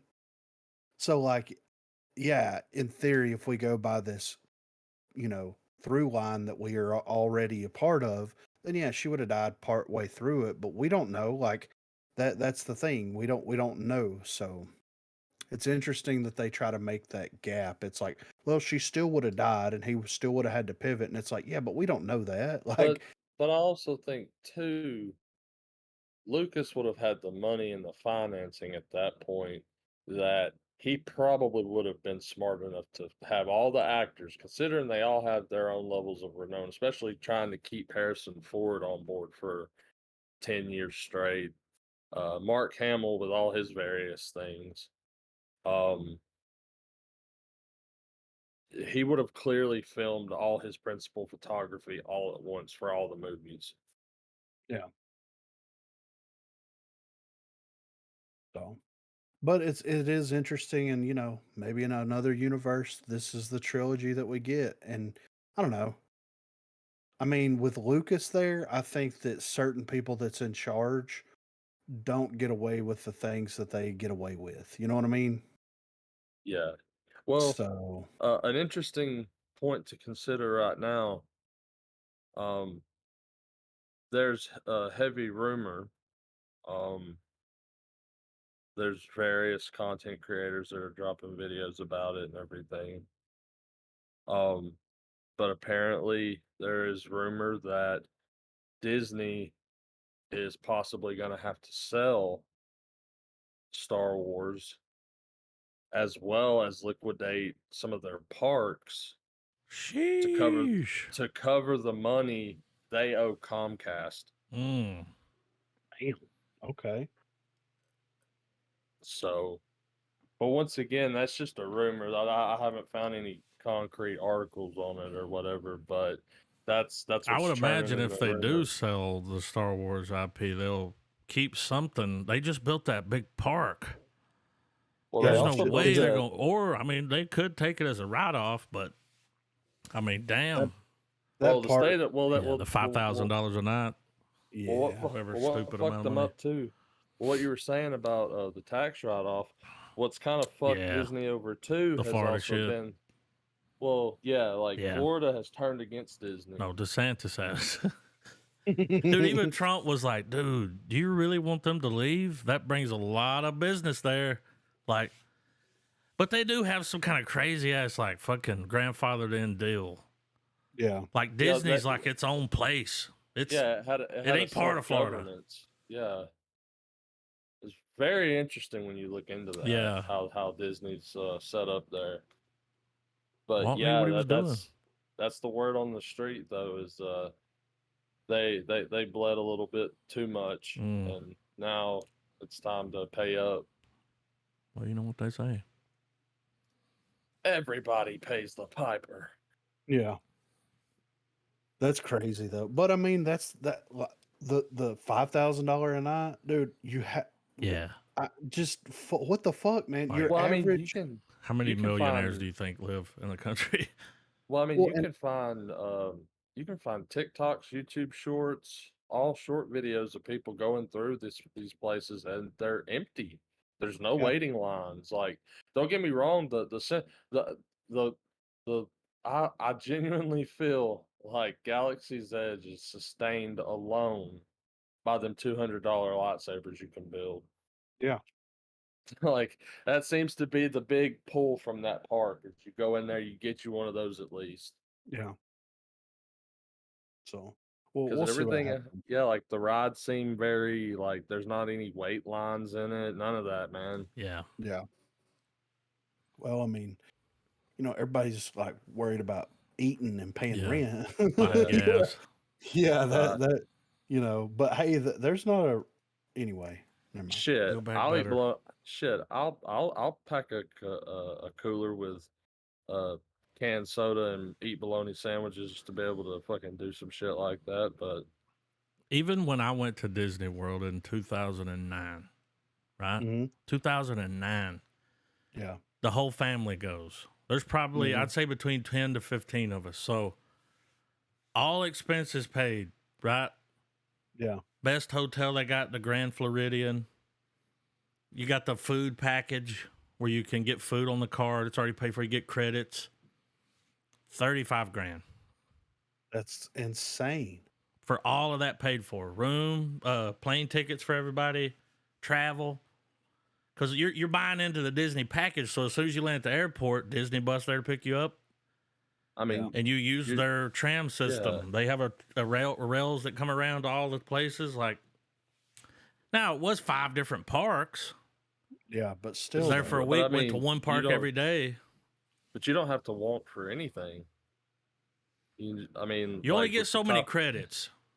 But I mean, So you could still. I mean, on the if you use food, your and the food brain, there is yeah. like, whoa, you know? yeah, it's like $90 for a Coke. It's like, ooh. Well, last up here, I saved this for last here. King supports Mike Flanagan rebooting The Dark Tower. So, filmmaker Mike Flanagan has been trying to get his own take on The Dark Tower off the ground in recent years, at once describing the adaptation as a dream project, something he kept coming back to as he couldn't get the story out of his mind. By December of last year, Flanagan said he'd acquired the rights to The Dark Tower and was working on an adaptation with Trevor Macy. He said that the deal was made prior to his lucrative partnership with Amazon Studios, though he also teased that the company could potentially get involved with the planned adaptation at some point. On Twitter, a recent post addressed to Amazon encouraged the company to help Flanagan make his Dark Tower adaptation happen, preferably with 5 to 8 seasons of a series. The post gained a lot of support with fans, and it wasn't long before it caught the attention of the original author himself. In response to the post, King wrote, "The writer happens to agree." This is what it said. A note to at Amazon Studios. There's a massive and devoted group of constant readers that would enthusiastically support a Flanagan version of Stephen King's The Dark Tower through 5 seasons or 8 and love every It's got to step be a of the show. way. I wrote a plot. I wrote a pilot. We view it as a series that's going at least 5 seasons. Flanagan previously told Deadline Mm-hmm. about the plan he has in mind for his version of The Dark Tower. And having lived with this project as long as I have an enormous amount of it worked out in my brain. But I have a pilot scripted I'm thrilled with and very detailed outline for the first season and a broader outline for the subsequent seasons.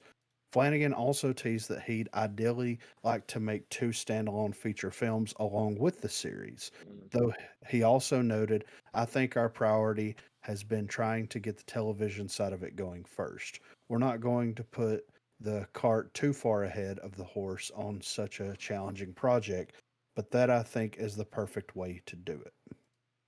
What's interesting is that Amazon had previously tested the waters with rebooting The Dark Tower as they had put a series in development at Prime Video in 2018.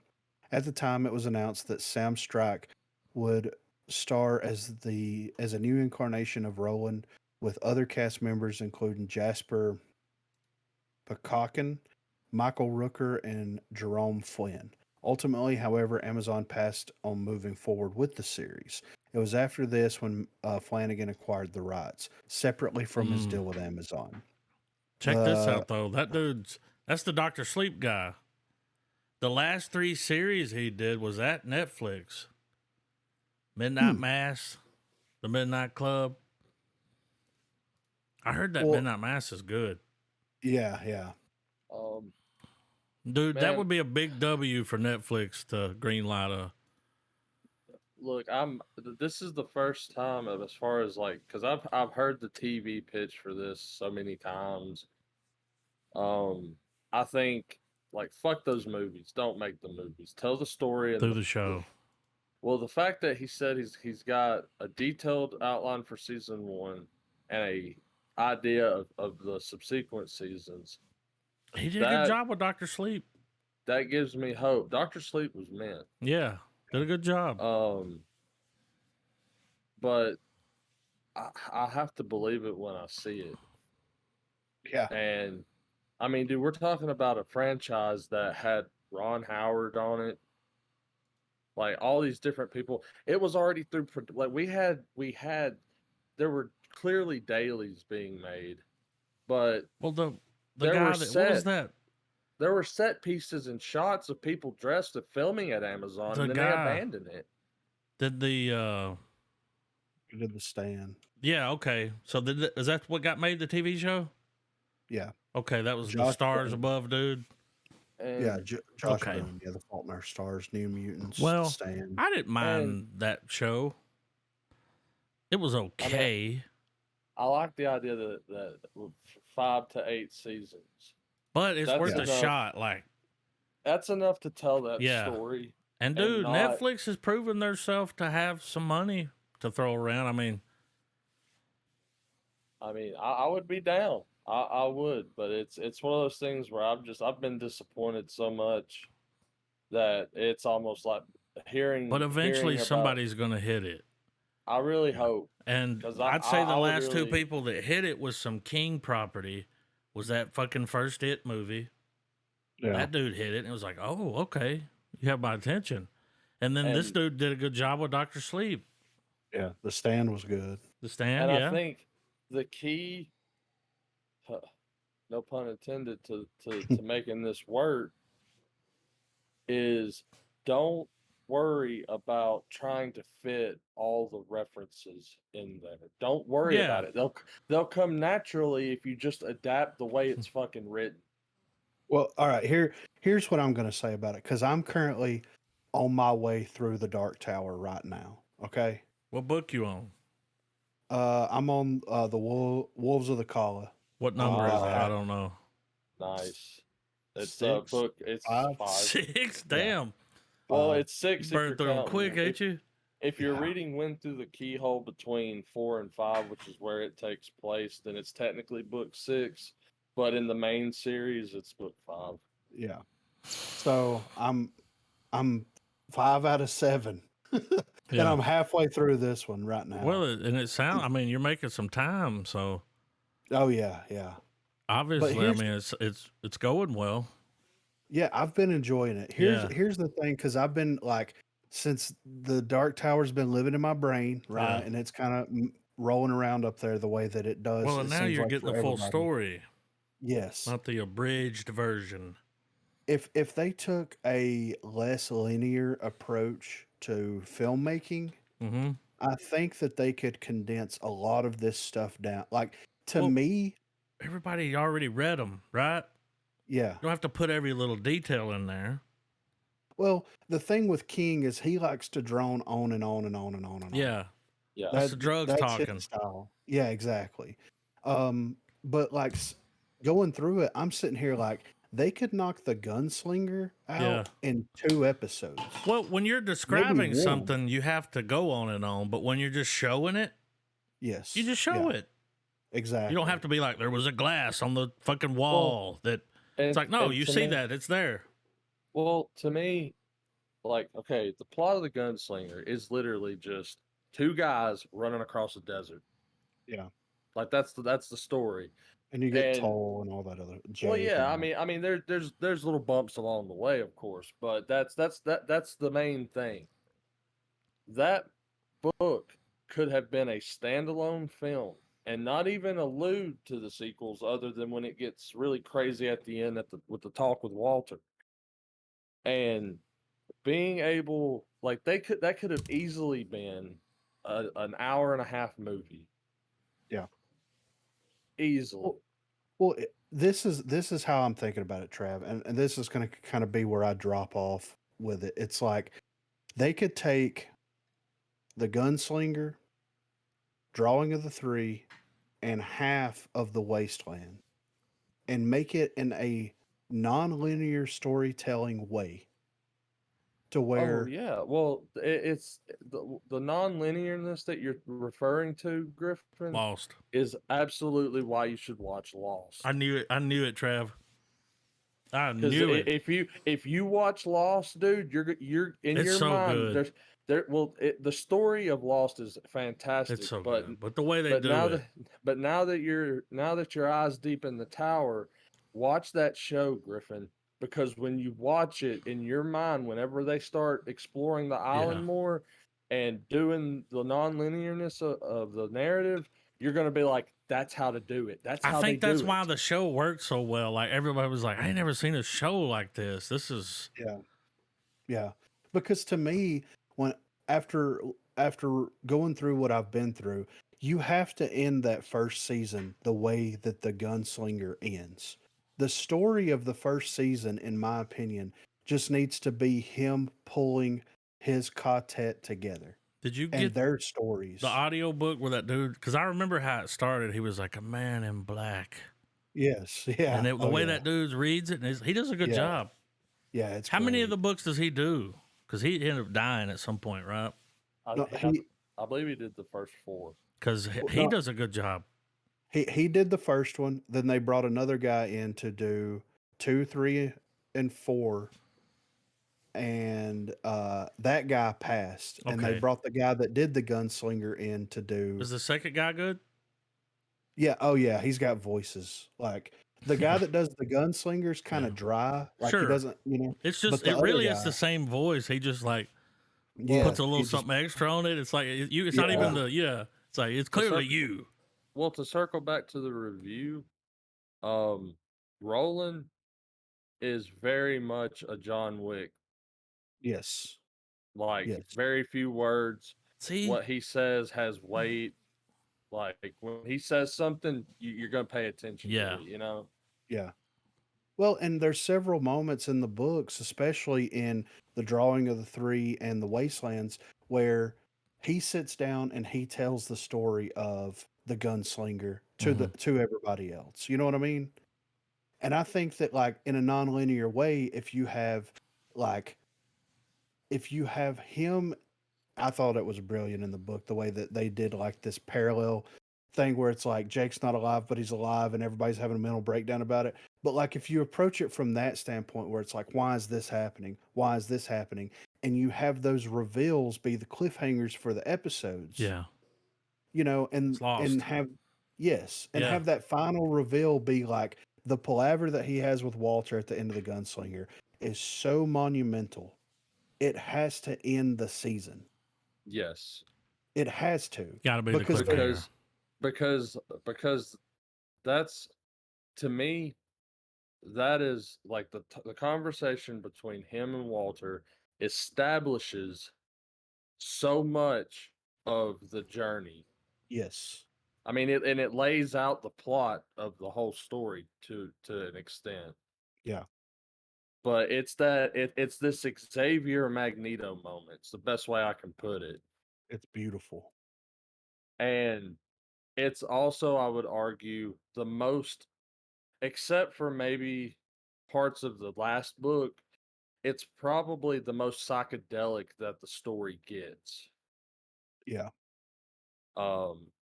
Heavy mescaline. It's like mescaline's talking to you in that in that dialogue. Like I'm 100% convinced. Yeah. Was it the Dark Tower that he put out that people like sent him letters and was like, "Hey man, I'm gonna die soon, and Yeah. I gotta know what the fuck happens. Like, Yeah, this dude. shit's eating me up." Yeah, and one of the That's wild.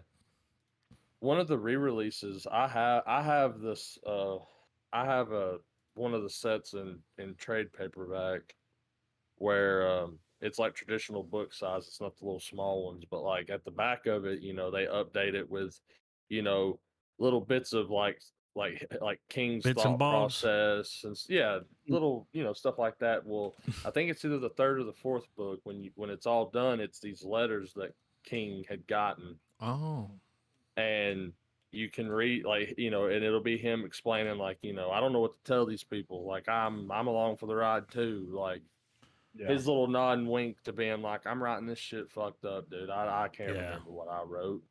Yeah. well, dude, if you'll remember, it says under that they got the article that's like, "Would Dark Tower work better as a series?" When we watched the Dark Tower on episode fucking 43, we were like, "Gotta be a show. Yeah. Gotta be." So, as you've read as you've been reading the series, Griffin,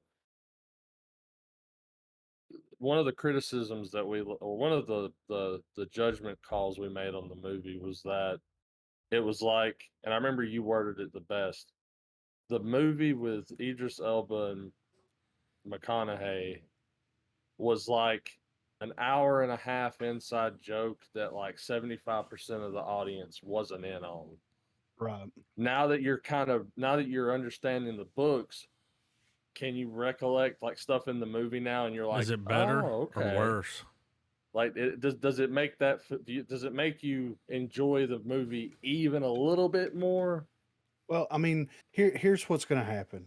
After I finish the series or the book series, I'm going to Mhm. go back and read because there's certain things about the movie that I remember, but a lot of it is Yeah. visual stuff. You know what I Now mean? there's Shots. there's stuff that you're gonna see that you're like, why did they fucking do that?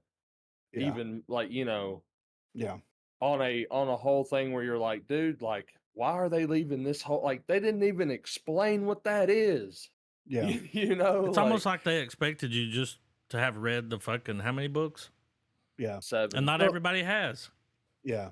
Well, and also this is like that was supposed to be what the final thing, and like so they kept it different on purpose, but it's like, but why? Like, if you want to do that, Well, that's I have a theory.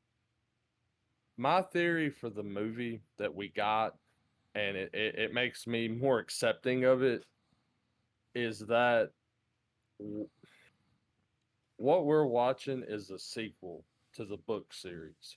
yeah, I'll leave it at that. yeah, I know what you mean. Like it's It's it's more a its own thing.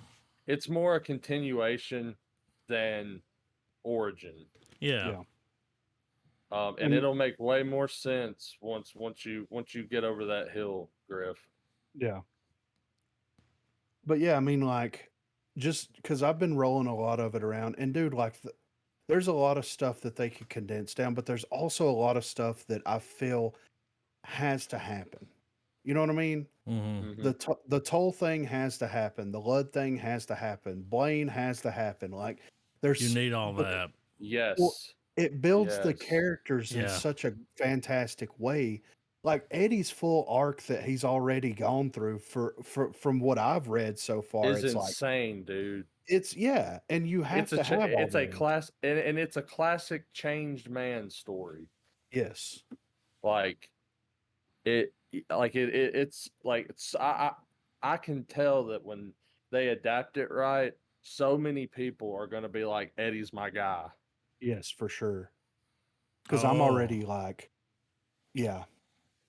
And I do like how I'll get into it later. Like the way that he wrote Eddie's arc, and then now we're getting more so into even though we've already had the Detta Odetta Susanna arc, we're getting into another layer of that Mm-hmm. with the Mia, I think's her name. Yep. It's like, what the fuck? Like, he's writing fucking Split before Split was ever even a fucking thought in M. Night Shyamalan's fucking brain. Shyamalan's playing Oh, checkers.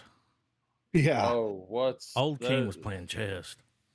There's some like I'll put it this way, Adam. Griffin's about to cut. He's about to hit the point of Well, no now that he's got return. those books on there, I think I might fucking give him a spin. Like, Dude. He's hitting the point of no return because it's already like, I guess, no pun intended to the third book, you're but the getting up. story arc it's went off the rails. Yeah. Yeah. It's like he's like book 5, like when you look at the series, books 1 through 4, you would look at it as volume 1. Books 5 through 7 is volume 2. Yeah. So there is some difference there, and I'm sure, Griffin, with you being through Wolves of the Collie, you can already tell there is some absolute differences in how those first 4 were written in regards to how these are being written now. Yeah, for sure. Like Yeah. the pacing is a little more faster. There's a lot of like whenever that happens when you're reading any kind of series, I already immediately go, this guy's like, I need to finish this before Yeah, I that's what it fucking is. die. It's like, goddamn, Yeah. I can't sit and take forever Yeah. to write. I can't take a year. Yeah. That first So not as Gunslinger much audiobook. detail. Well, the detail is there, but just like The story he's picks not. up. Yeah, he's not dwelling on the hole It's in like the one of those wall as cops. It's like, much. all right, move it along. Nothing to see here. Yeah. Pretty Move it much. along. Yeah. Well, and you know, as even though King can go on and on and on, when he has a And boy, topic can he. Yeah. when he's the thing that works for him with the Dark Tower series is he can go on and on and on, because the world building and the plot that you're building and exposition that you're doing is the most interesting aspects of the story. Yeah. Well, it would Like make sense that explaining, once you build the yeah, world out, you don't have to do that as much. yeah. So Kind of it's already know definitely, what's happening. yeah. Now, whenever there's exposition, it's only when you come across some new. Yeah. Well, like at the part I'm in, they're talking to Father Callahan and what he's been going through and how. So that is more, exposition, but And more world to building. yeah, and to chime in with that, Adam Callahan, if you recall, he's the priest from Salem's Lot. Mm-hmm. So we're So getting into no the Father vampires. O'Malley. No, We're going he's basically. Callahan. I will he- say this: Mhm. Callahan gets full fucking redemption in the Dark Tower, Yeah. dude. Breaks. Oh, He yeah. he ain't a bitch no more. Callahan breaks. Like he's a But bad motherfucker in this story. but yeah, I mean, they're gonna have to do it as there's no way that you could ever do this as a Well, movie series unless you're planning on doing that's why it at flopped. yeah. Yeah. Yeah, but There's you need a just season. You can't do. well, You need 8 or 10 hours. You can't just do Yeah. fucking 2. Well, see, here's the conundrum, and I know I'm at the point now where I'm splitting hairs with But you'll this, watch it if it comes out. and I know we can't go on and on about it because it'll be The morning by King the time we're Gast. done. Yeah. Yeah, Oh God. but That's a real podcast already, by the way. oh, I believe it. Constant readers are a thing, Yeah. dude. um, but it's almost like okay, so there are certain things that are brought up and elaborated on in the film that are maybe 1 or 2 sentences in the book, but are fleshed out heavily in the comic books. Yeah. Right. Yeah. Like the whole aspect of like the whole Arthurian legend aspect to the gunslinger's guns Yeah. heavily gets expanded on in it gets kind of elaborated in book 4, but when the comic adaptation, it goes hard in the paint with all of that, and with there's these orbs. It's just this thing called Merlin's rainbow, and each orb possesses a different trait. And there's this one called Black 13, and it's like it's some hardcore shit when you fuck with it. Like you can't touch it. It kind of calls out to you, and once you have it, it gets in your head. It fucking just, it's like drugs, man. Like All 13. the time. It's it's either Black 13 Hard to or find. the one called Merlin's grapefruit. But one of That's them, like the milk of the puppy, right? because one of the things is that it's kind of it's kind of a part of it's a MacGuffin that kind of helps set the main quest into Fucking motion. Scruff MacGuffin. Well, like for instance, and it's been so long since I've read the 4th book, but I recall in the comic there's a moment where Roland is just straight up just love drunk on the chick in the village, and he gets a hold of that orb and it sucks him into it, and it's like a Doctor Strange moment where she's dropping knowledge on him, Yeah. and he's just hauling ass through time and space, and then he comes up on the Dark Tower, and like it's like you got to go here, like this is your fate, this is where you're destined to go. How you get there, we're not going to tell you, but that's and so like the Yeah. Dark Tower gets like incepted into his It's a Wizard brain of by this Oz. orb. Oh Yeah. yeah. You can even see that one photo with where he's looking at the tower and it's all the red. Are they roses? What are they? Yeah, it's They're roses. roses. Mhm. It's the Wizard of Oz. And it even has like the most It is. Tolkien. It's the most Tolkien fucking thing ever. He stole that from the Wizard of Oz. Oh, well, the ending. The ending of book 4. The last place that the gunslinger rolls up on. Do they pass out? It's the Emerald City of Oz, basically. There Yeah. it is. They show up to the Emerald City. It's fucking crazy, Dude. A side note, because we could do a whole podcast about it, but every time the gunslinger is brought up, I always think of standing in that front room at the practice room talking to Townsend, and like his excitement to tell me about the fucking gunslinger was like just he Oh, really, dude. it. He hooked I Trav with owe, it. He fucking dude. fucking Oh man, hook, line, dude. sinker. And I'm just over there like, yeah, books.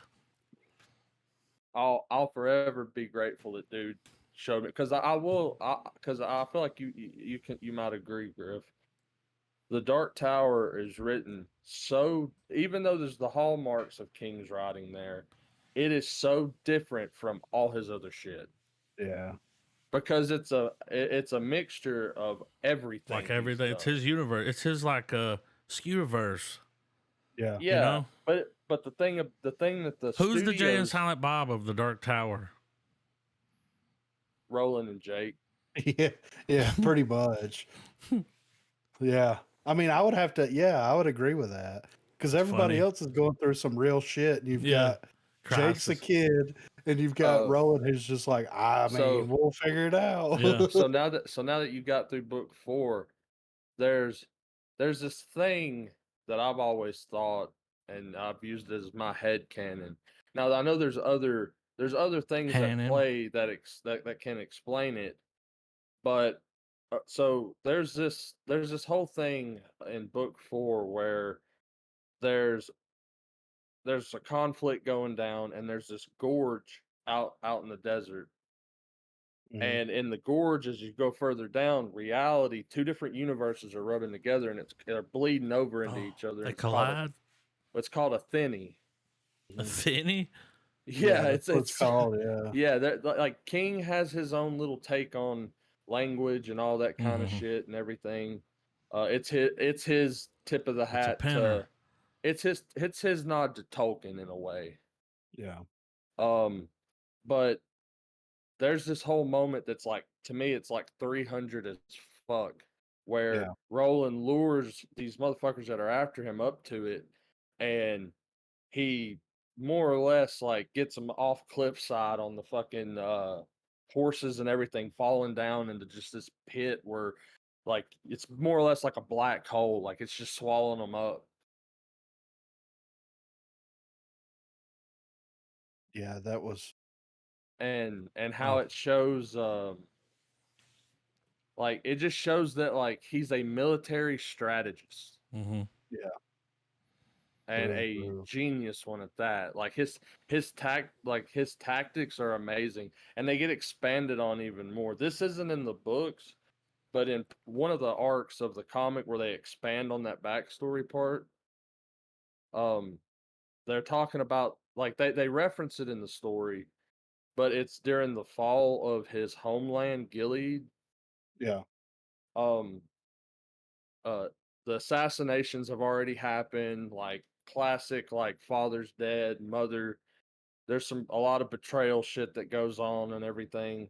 And there's this part where like they establish like there's killing fields set up outside of Gilead. And when Roland and one of his and I think it's either Cuthbert, yeah, I think it's Cuthbert that came or yeah. With the Which horn. one is like the Eddie analog of the old Ted? Isn't that Cuthbert? Yeah. Okay. But anyway, he comes in there with him, and his dad's splayed out on the ground. He's been stabbed to death and shit.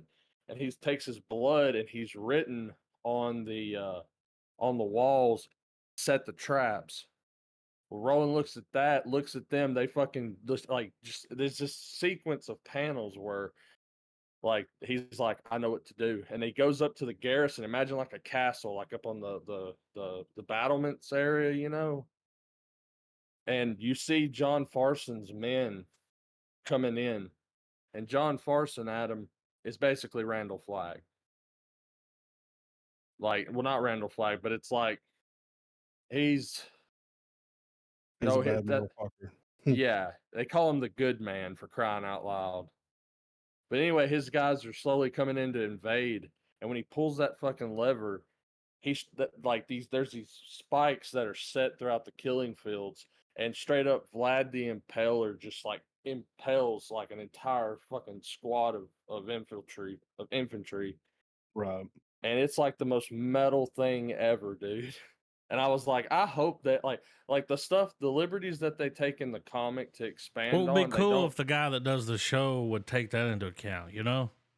Yeah. The Yeah. comic stuff, like everything gunslinger. Now, Yeah. the only thing that would suck would be the amount of money they'd have to pay out to let Marvel be like, yeah, you can do that. Because Well, that's he the could only. borrow.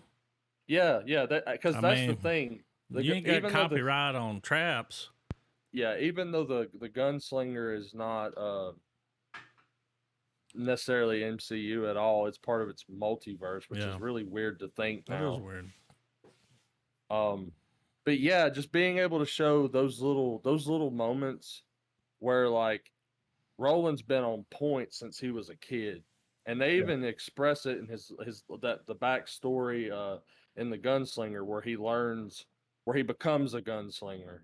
Yeah. And in this article, whenever they were wanting to do, well,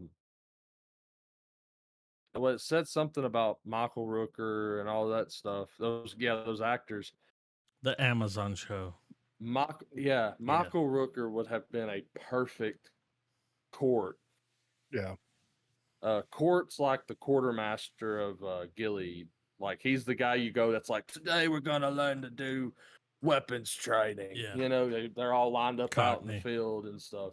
Well, there's this. Well, the cool thing, man, is they fight with these fucking ravens, not ravens, hawks, and they learn how to have like a hawk fucking train and take them out and stuff, and like, you know, Roland's got a hawk and they have a special bond, and you know that type of shit goes on.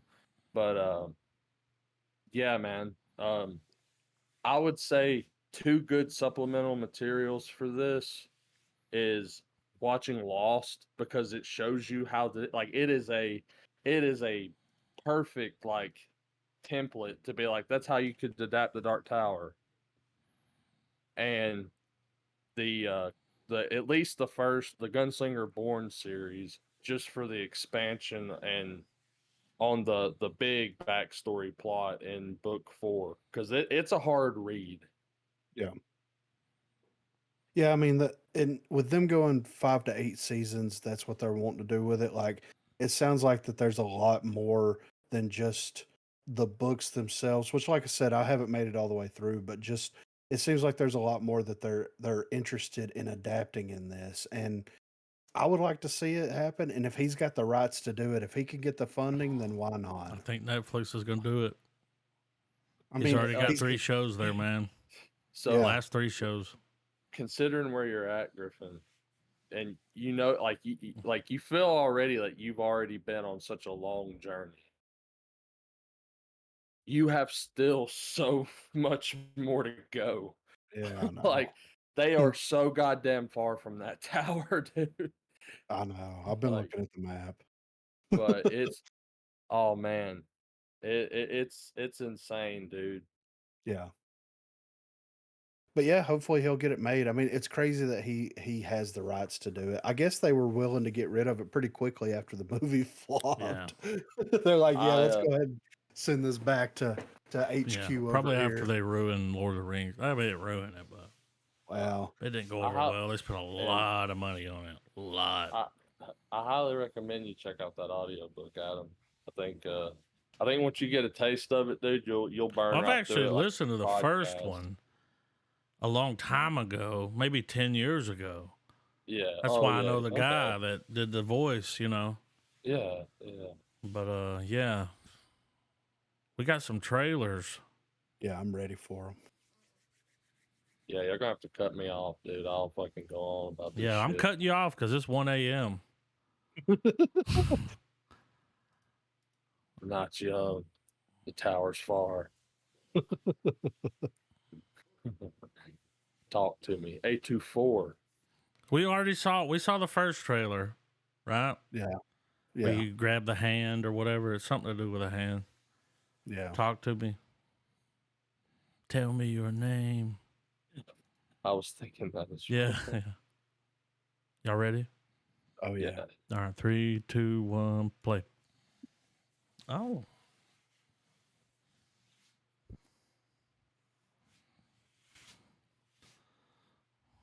Oi. That's Oh, yeah, cool. yeah, yeah. I remember this. Yeah.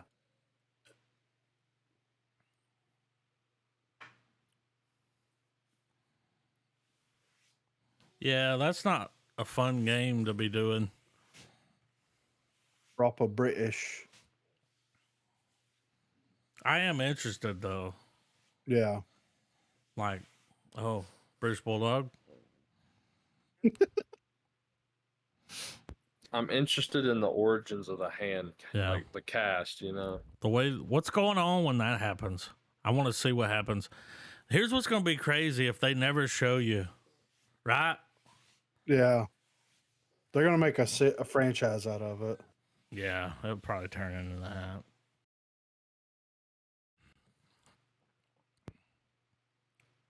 Look at him. So this is actually going to be the prequel to Say Anything.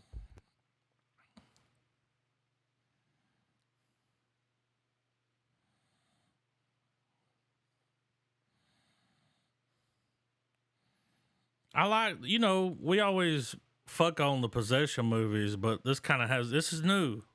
Yeah, this is The a little hand bit different. cast. I hope it's like. We it's got to like be podlocked, right? I'm hoping, Yeah. yeah, I'm hoping it's like some voodoo shit. Skeleton key.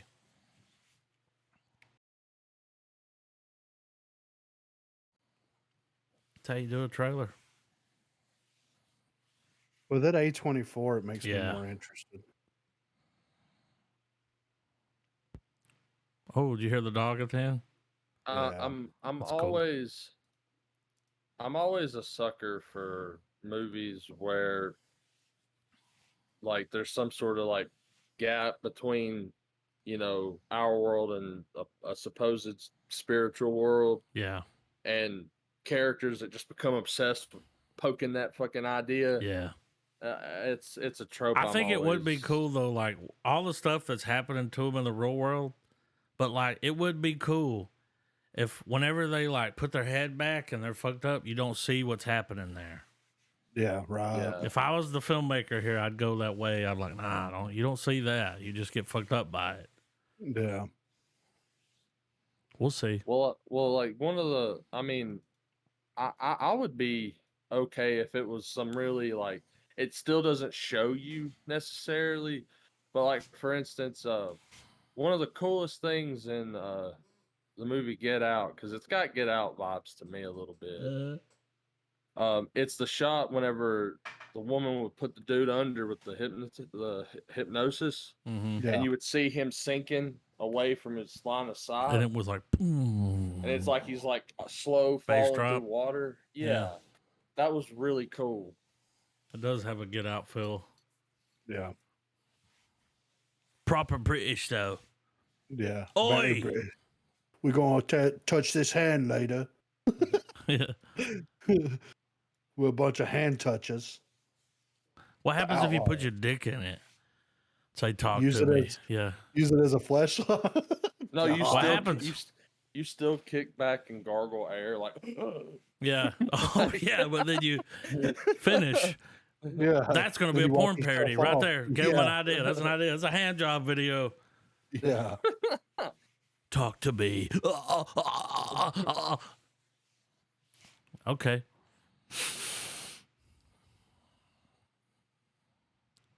Just from the thumbnail and the name and everything, I'm like, Meet the Fockers. Yeah, for sure. Right. And it's got old Adam Devine.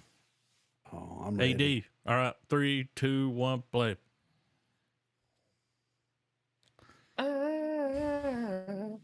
He's always the same guy. Look at him.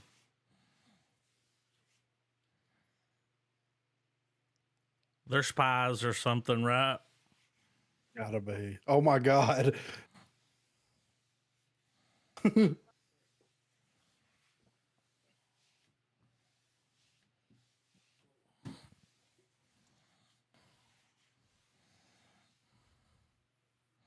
I manage a bank.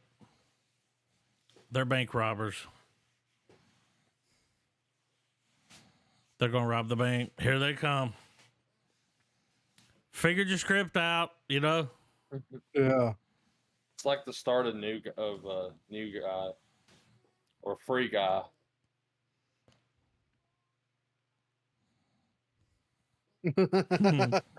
So Pressy really knows she cares. Oh, Oh God. I'm liking this. Look at him.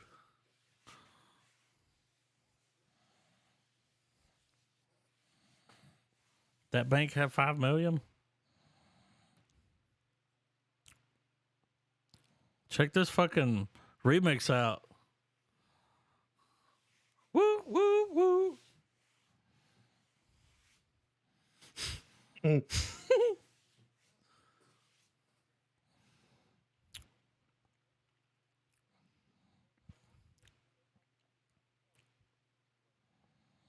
I like it. Yeah. Look, he played James Bond. That's funny. She said, "You look like James Bond." Which one? Look at him drop his gun. God damn.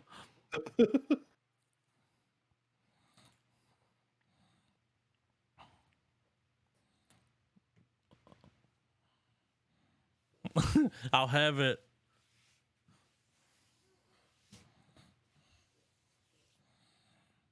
Yeah, That looks pretty good. It looks like does. a goofy time. Damn. Now this next trailer, Bottoms, is this I mean, dude, I'm thinking the same thing you're thinking. I mean, I'm not going to show it to the screen, that's for sure. yeah. I got to watch this one. I don't know.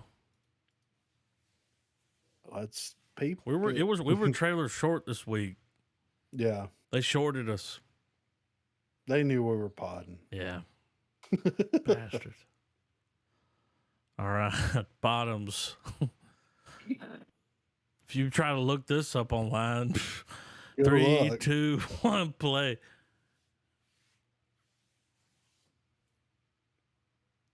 There it is.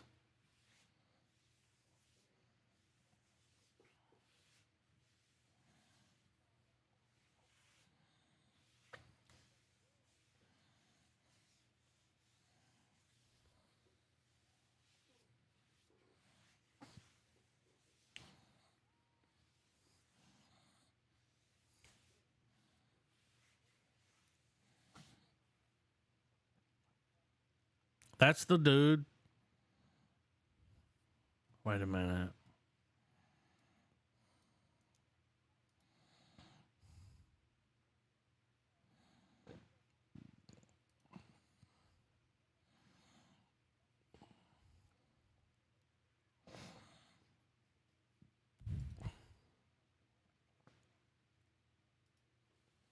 Mhm.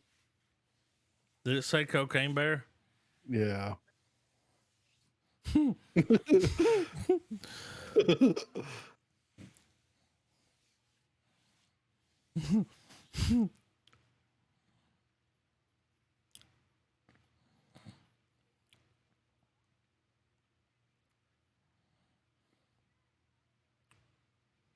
What? This is weird.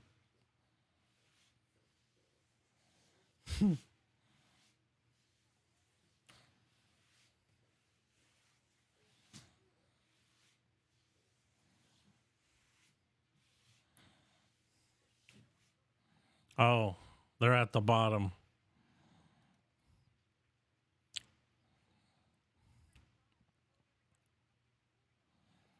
Oh, goddamn. Kind of looks wild, right? Yeah, I mean,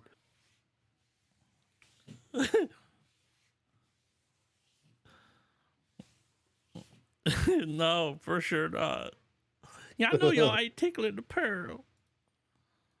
Tickling the ivories. what a weird What concept. weird, yeah. I mean, I'll It's like watch the it. updated Clueless or something. Yeah, right. Strange.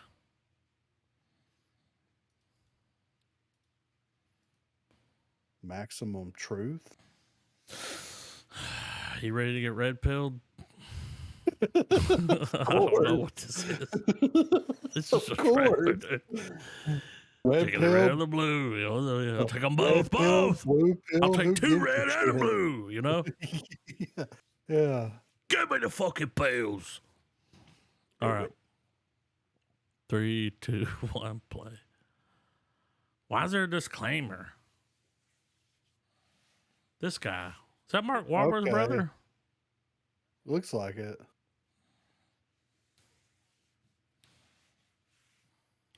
Heard it. Mm-mm.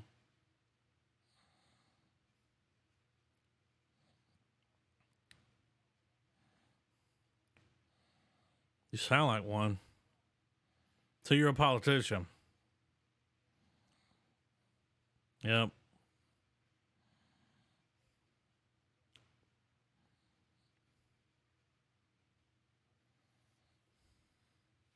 Ah.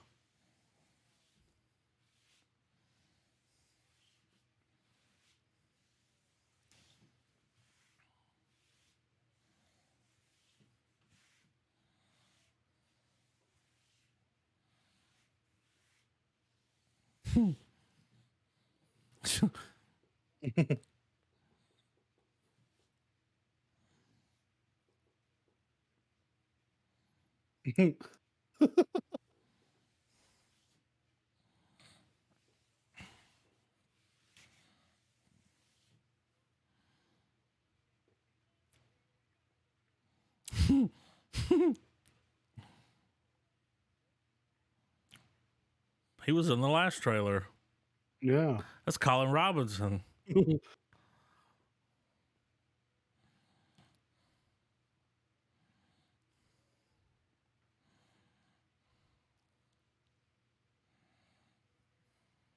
Kind of want to check this out. Yeah.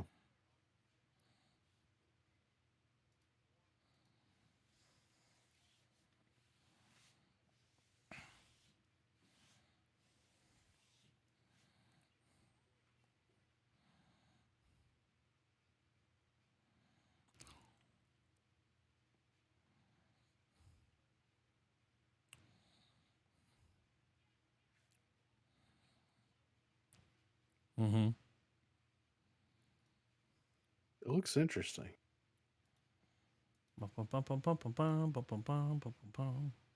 I'm DT Dub, you know? Look who we got here. Oh, Sympathy for the devil. oh, Please please meet allow you. me. If they don't play this song in it, Yeah, they're fucking up. they didn't have the money. Let's see. All right. 3, 2, 1, play.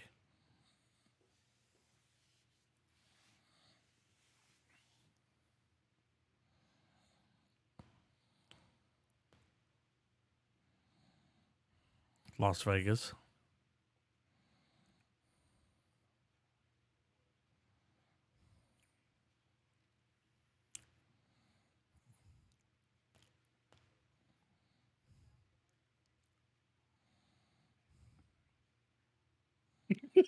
Sold. Yeah. Already. This is gonna be Bad Lieutenant. Dude, they just gonna be in the car the whole time? That would be amazing. It's gonna be them in the car the whole time.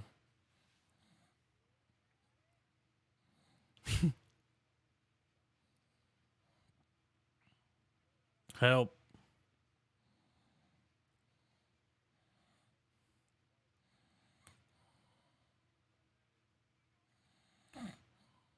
This is gonna be amazing.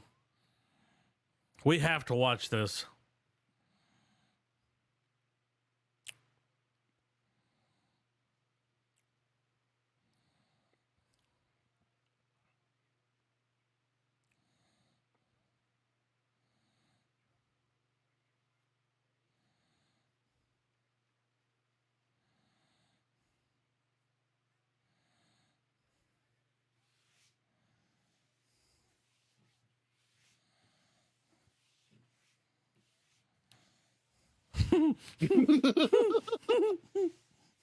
Oh, I can't wait to watch this.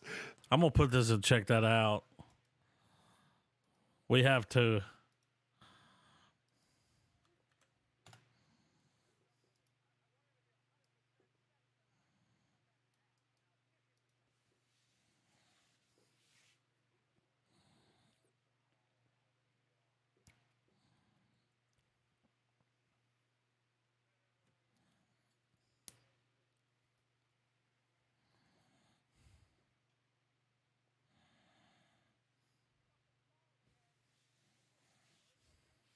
Hmm.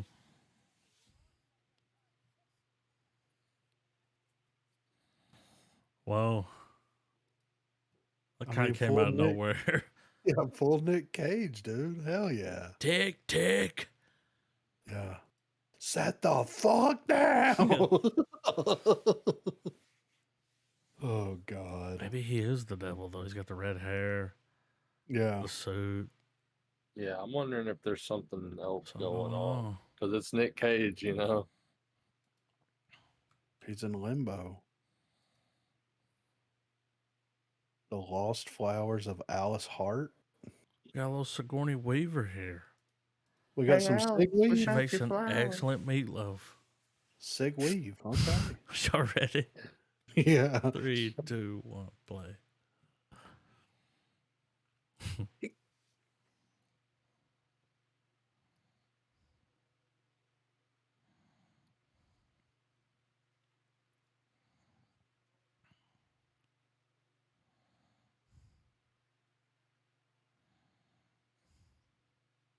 Mm.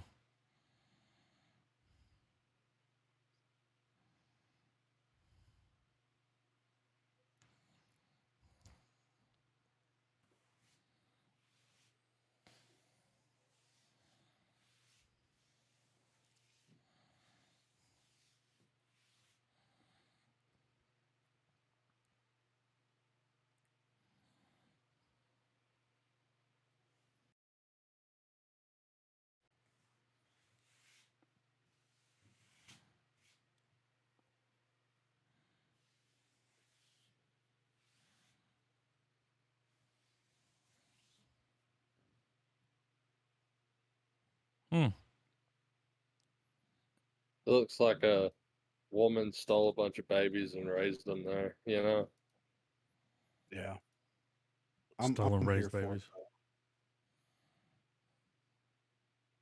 it. New from Nestle. This is the old dude from Marvel, right? Don Lee. Isn't him, isn't this guy Think so. Doctor Strange? Yeah, yeah, yeah, Yeah. yeah, yeah, yeah, yeah. He's The got his own Eternals. movie now. Yeah. Okay, okay. He's like, oi. Train the boots on, man. Yeah, yeah. I'm shreddy. All right. 3, 2, 1, play. He's about to whip somebody's ass. I hope all the asses get one. Told you.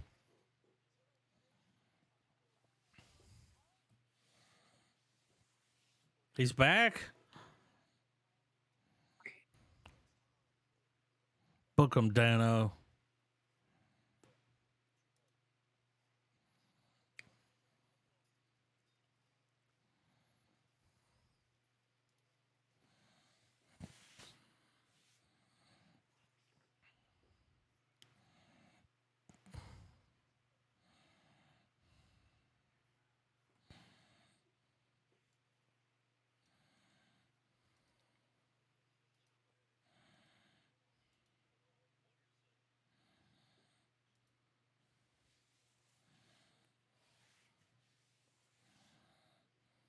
Damn, he just ripped the door off. He's like Fatty Chan, you know? So the Roundup was a 2022 flick that came out. This is a sequel to that. No Oh, Way Out. that's why Okay. he's back. That's why he's back. I It's like, thought I was like, he's back. Where did he go? He made some American films. he wrote it. He was one of the writers on the original. Okay. Might be worth checking out both of them. You know what I'm saying? Yeah. Bosfer. We saw the Bosfer. first trailer. Remember it? Yeah, the guy from the league. They're in the biodome. Yeah. It's bio. Yes. It's like a serious version of biodome. Yeah, That's what it yeah. looks like. All right, 3, 2, 1, play.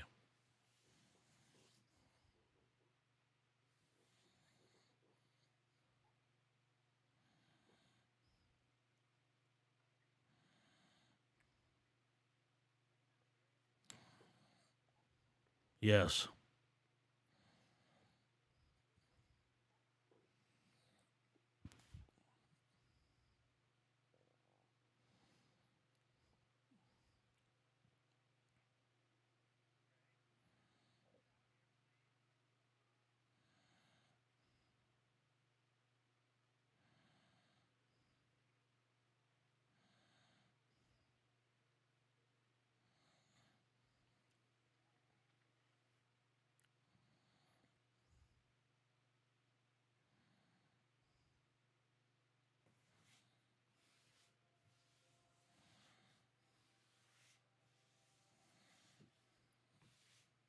And Super Nintendo. It was.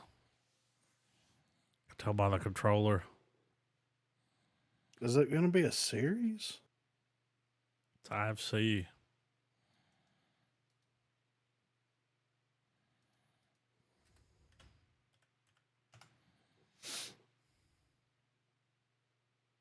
I don't want to peep it. They couldn't call it Biodome, you know. It's a movie. Hour Is and it? 46 minutes, yeah.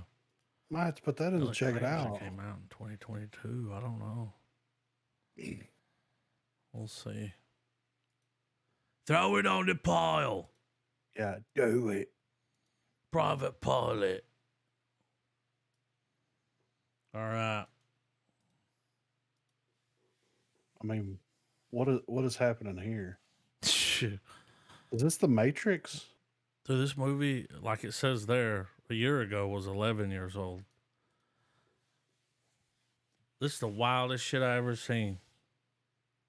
11-year special mashup. What? Yeah, because they made a bunch of them. So, at the bottom of this disclaimer, it says the fam squad is not responsible for any damages, butt hurt, or eternal damnation which might arise from failure to comply with the terms of this disclaimer.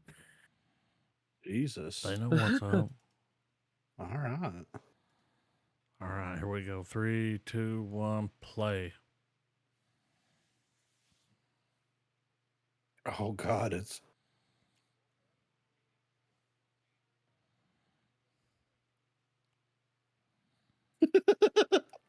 what is he a robot? Oh, Yes, God. he is.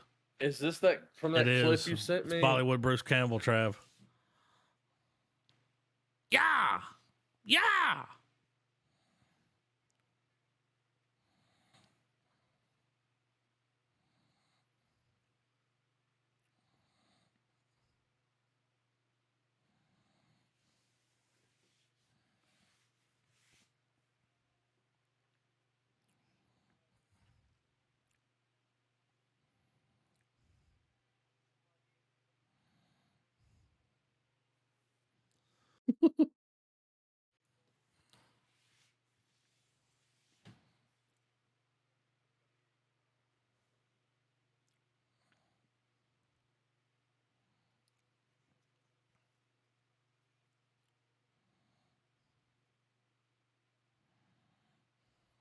This trailer, a whole movie.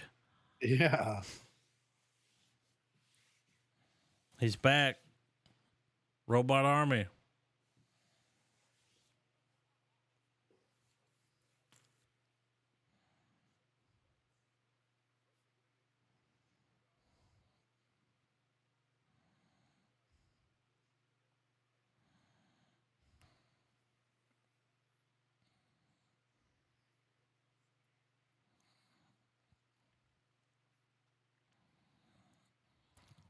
I think this started it all.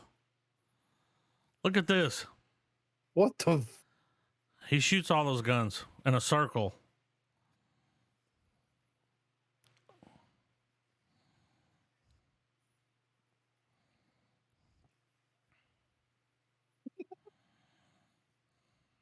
This has got to go and check this out. Might have to foreign film February it.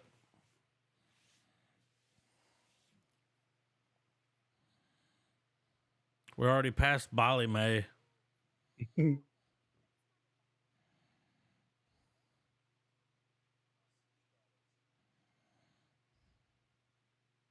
Wild. Dude, there's full scenes from it up. It's at one point he has to fight this big dragon. It's like a big metal dragon. So he Yeah. pulls all the metal around him and forms this like body to fight it. That's as tall as the dragon. It's like, okay.